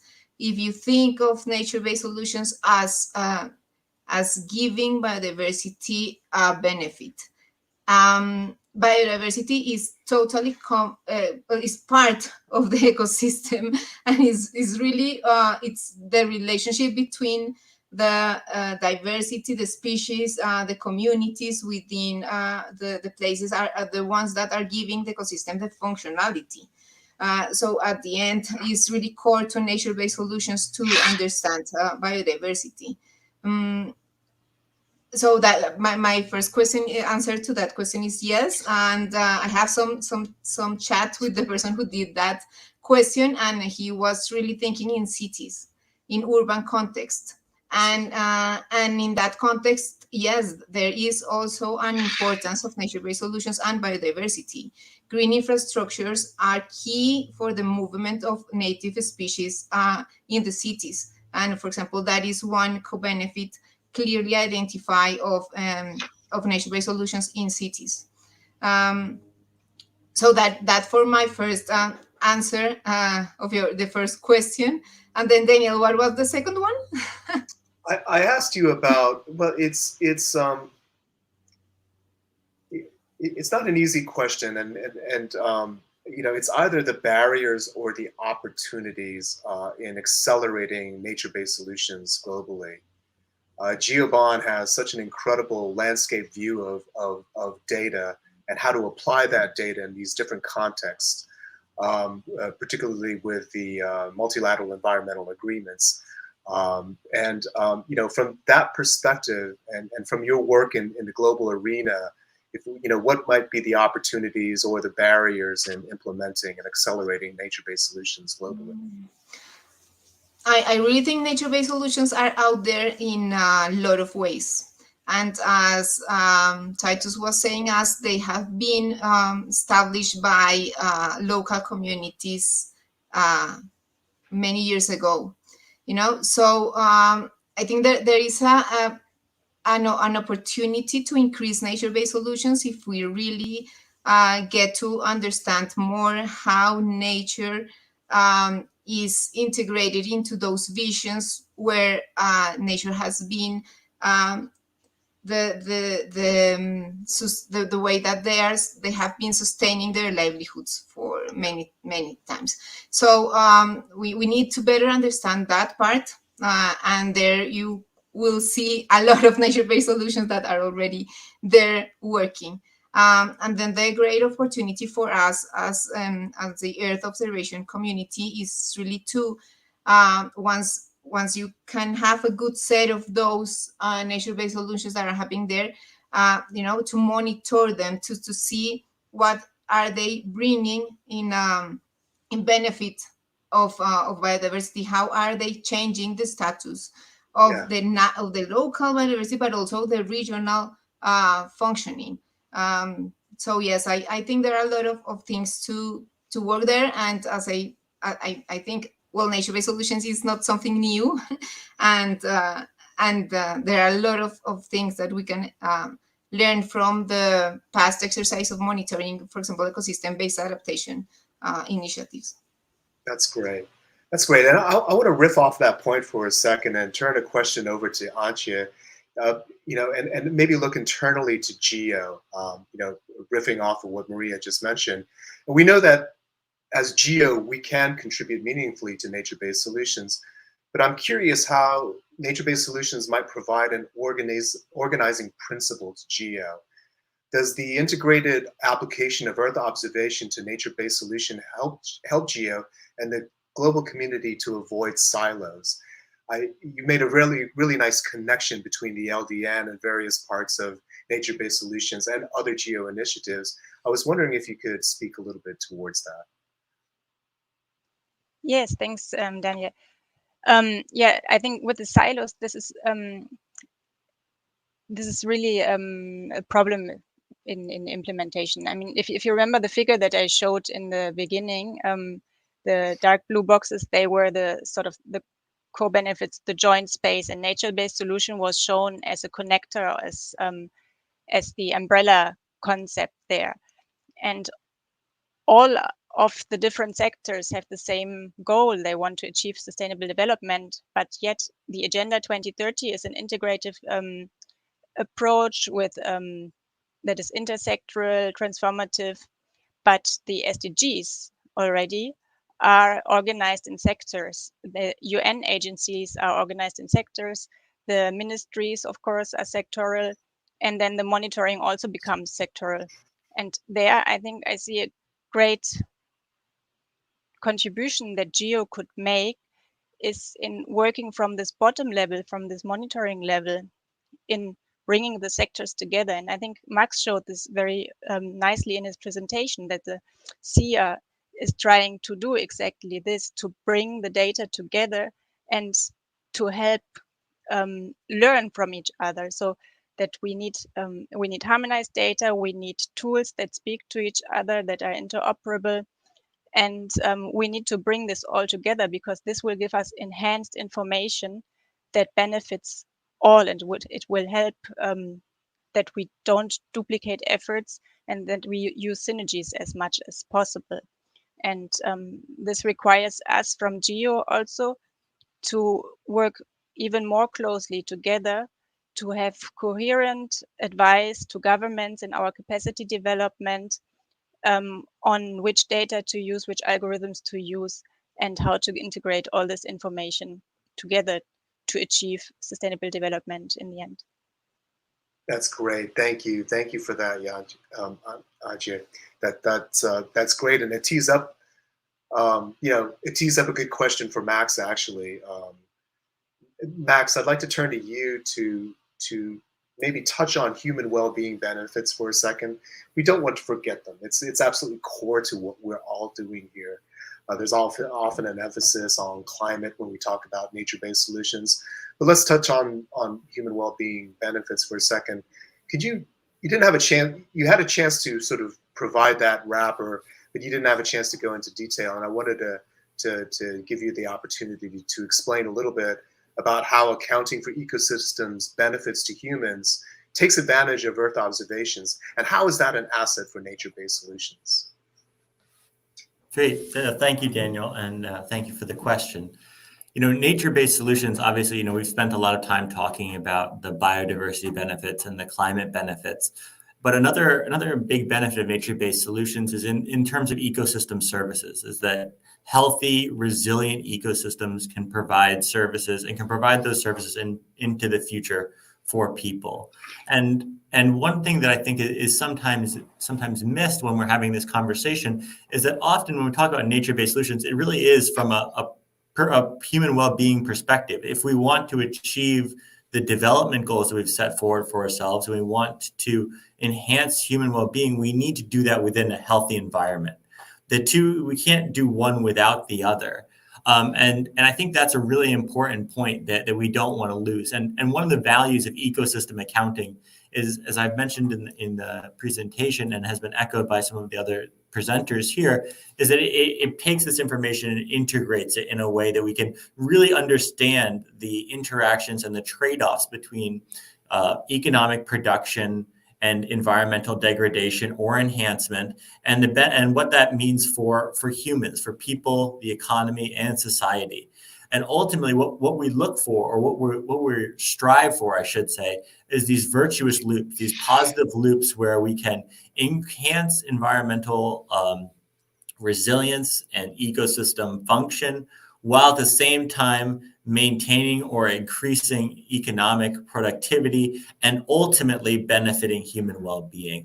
And I think that, you know, having that kind of holistic perspective is really important. And that's, in my perspective, that's one of the roots of nature-based solutions, and why it can be such a rallying call for the GEO community, is because of this cross-cutting factor and the way that it supports the societal benefits that we all committed to. Yeah, that's well said, and it's a rallying platform that allows for integration. In fact, demands it. I think that's a very important point for us to consider moving forward. I'm looking at the questions from the audience. There's an interesting one from Tiago from the European Commission of what would be the main R&I gaps that should be addressed in order to provide more GEO tools and enable better nature-based solutions, co-creations, implementation, maintenance, and monitoring. And forgive me, I thought I had initially read research and development gaps. I think that is what is meant by that question. But would anyone from the floor care to take that question about gaps that might be addressed as we think about moving forward with nature-based solutions? And building that into our work program and our strategy.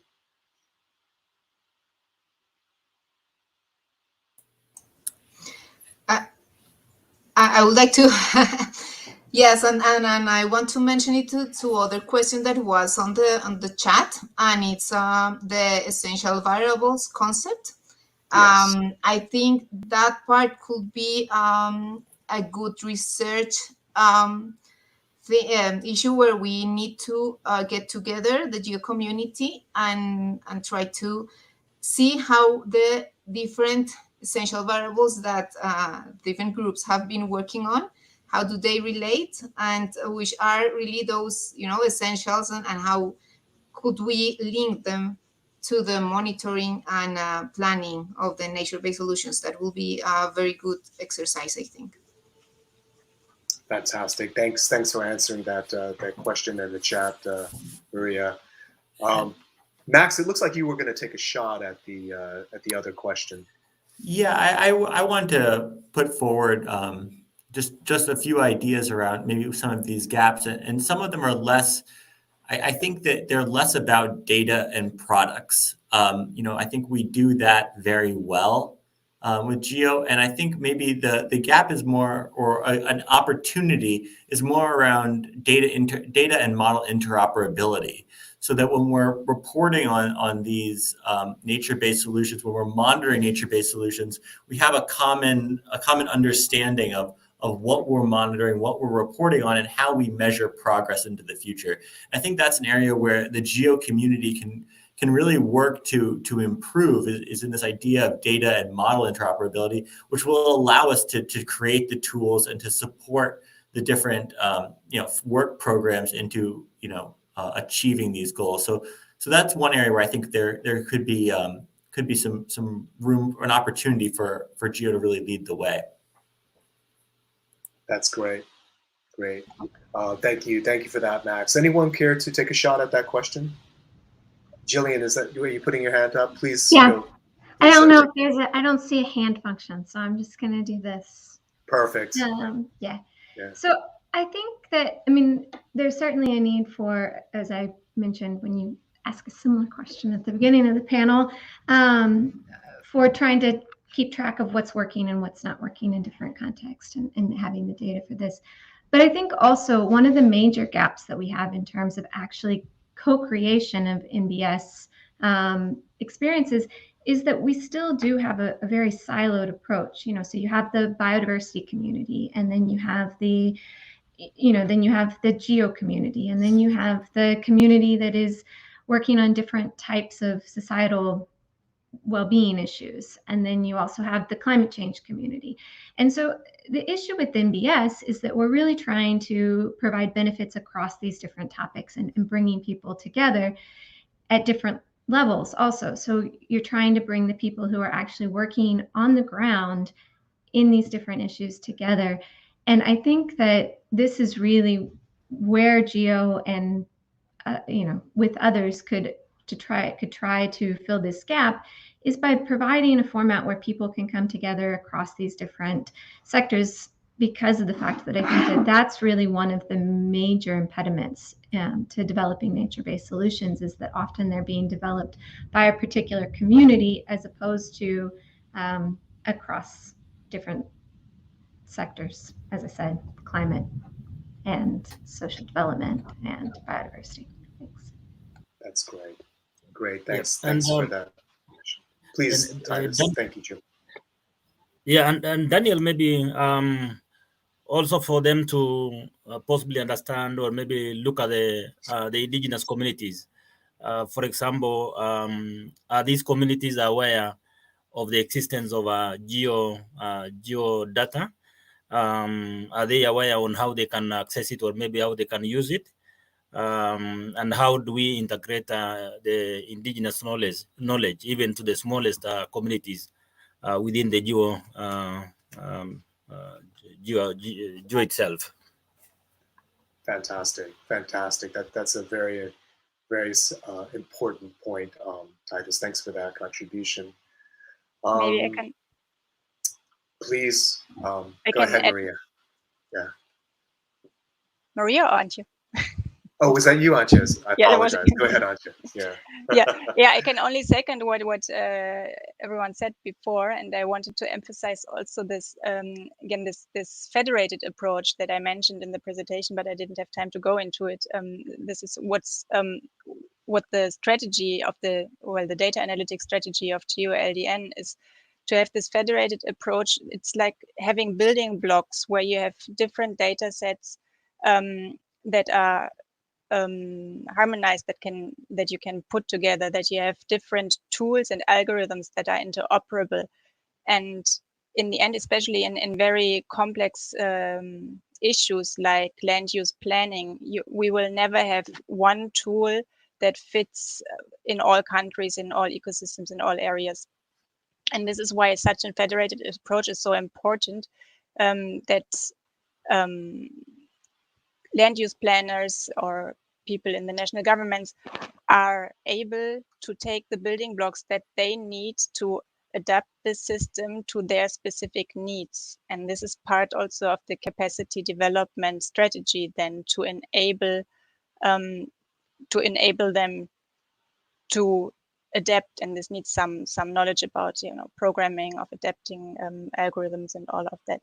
And I think this is a joint effort of all the GEO communities, and this is where the Secretariat could also help, because as I showed, land is an integrator of so many things. And for land use planning, you need information from all different sectors and all different communities. So helping to bring this all together in one federated system is still quite a bit of work to do there. Fantastic. Thank you. Thank you for that, Angie. And Maria, were you about to say something? Did we interrupt you, or shall I move on to the next question? No, well, yes, I just totally agree with this, but I think that in innovation, we also need, thinking on the example of Titus, how to integrate that local and traditional knowledge into our Earth observations. That is a key part, and the understanding, of the needs of the different stakeholders at the different scales. That is key to really get our data used by not just national governments, but regional and, well, subnational and local communities. And that is something also we have been working on, for example, for essential biodiversity variables, how are they used and understood and produced in local communities. Okay, great. Thank you. Thank you for that, Maria. Laurent, you have flashed a question from Lise, I believe. Could you flash that up again? So the question is reporting on EA, presumably that's ecosystem accounting, mandated through a multilateral process, SDGs, etc. Do we know how many countries can and will be able to provide these accounts? And how can we ensure that ecosystem SDG indicators in goals 15, 14, and 6 are compatible? That's an excellent question. And I think that was addressed in part in Alessandra Alfieri's presentation at our session on natural capital accounting yesterday. But Max, maybe I can turn to you maybe to answer that question. Yeah, I'd be happy to. And I think actually Alessandra, who's in the audience now, has responded to components of that question through the chats. But you know, just to reiterate some of the things that she's said, and also for everyone else, you know, ecosystem accounting is not a mandated standard, but it is an adopted standard by the UN Statistical Commission. And at date, I believe 89 countries are in the process of developing their environmental accounts, or have already developed environmental accounts, and there's a number of additional countries who are embarking on that process now. So it's gaining a lot of traction across in the international community. And you know, one of the advantages, though, even from the early days of the development of the SIA, was understanding the ability for the SIA to be used as a reporting framework for these multilateral agreements. And you know, I unfortunately don't have it right at the tip of my fingers, but there was actually a great paper that looked at crosswalking the indicators and the information that's developed in ecosystem accounts with you know, things like the SDGs, for example, that countries are already trying to report on, and understanding how ecosystem accounting can provide some of the inputs within those for those multilateral agreements for tracking progress. And you know, another example of this was in the Global Biodiversity Framework.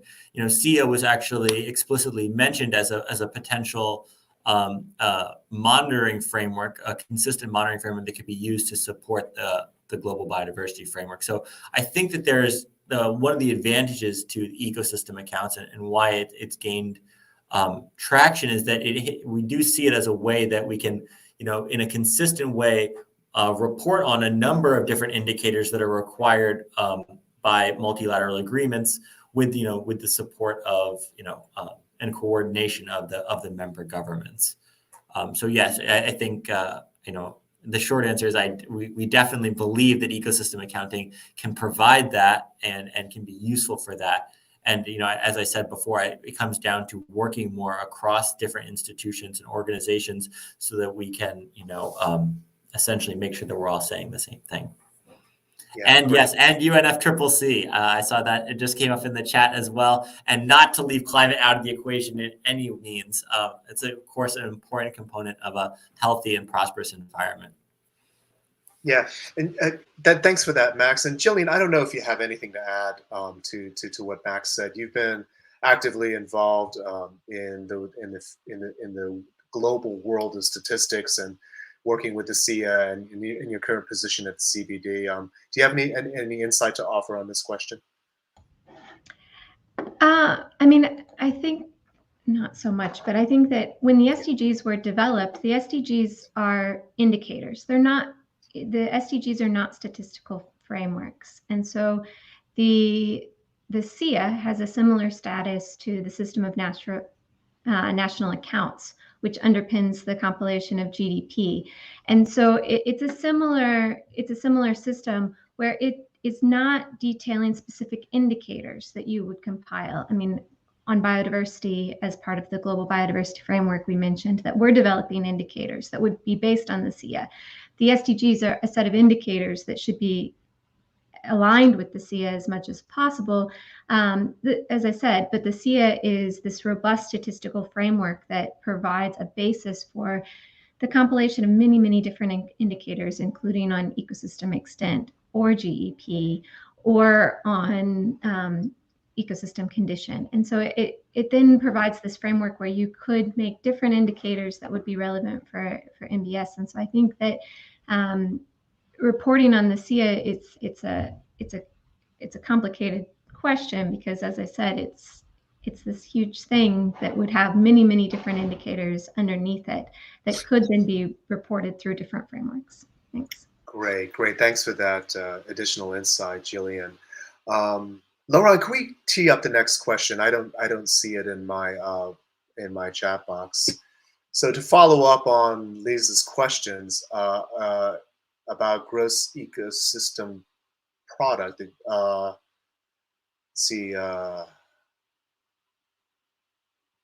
okay, to follow up on Lisa's question,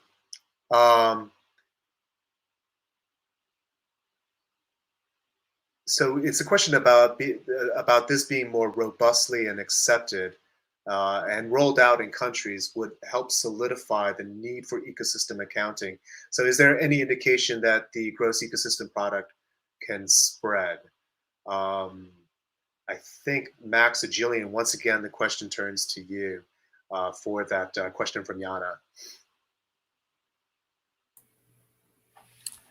Sure, I can take an initial crack and then pass it off to Jillian. I think that there is evidence that the gross ecosystem product, or this concept of the gross ecosystem product, is gaining traction. And I would point to the number of countries that are developing SIA accounts right now. I think that there's obvious recognition in the international community that this information is needed for sustainable economic development. And we've seen through the pandemic, we've seen through the extreme weather events we've had, we've seen in a number of different ways that if we develop and we pursue economic growth in absence of the environment, that growth is short-lived and that growth is unsustainable. And so I think that what we've seen in the international community is really picking up this concept and running with it. There have been some examples of where this kind of information, understanding the interactions of how the economy and the environment interact, have been used to shape policies. And a place we might turn is in removing counterintuitive or negative subsidies that are creating negative environmental feedback loops that are ultimately more costly for society and for economies. And that would be one example. But capturing these environmental externalities is just so important for sustainable economic development that I feel, and I think as is shown by the adoption of the SIA, that many countries are starting to come on board with as well. Okay, great. Anything to add to that, Jillian, about the gross ecosystem product? So I think that here you already have this ecosystem accounting framework that can provide a basis for how you measure ecosystem services.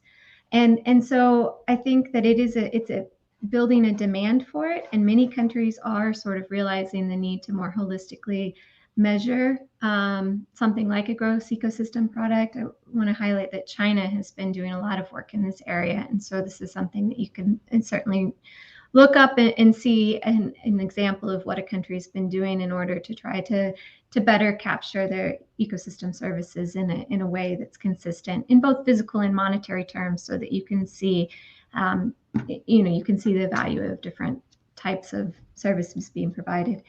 I also want to say that there's a lot of, what we've been looking at in the context of the global monitoring is to try to have some services that could be modeled at the global level. And so, you do have, of course, land cover accounts. You have a basic idea of ecosystem extent. And so by making some assumptions, which is there's a group called ARES that's gaining a lot of traction in this, you can then model and have an idea of what kind of services are being provided. You can't know all the services. Tourism is something that you're going to have to get local level knowledge on.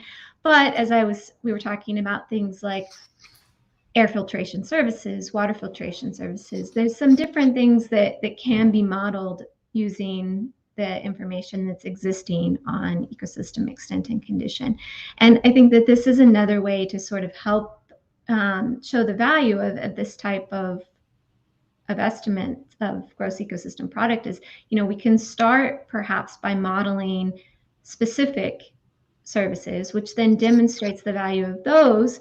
And then it also would engage countries, I think, in refining them and in adding additional services at the national level based on the actual conditions in that country. Or in okay, that's Thanks. Yeah, that's great.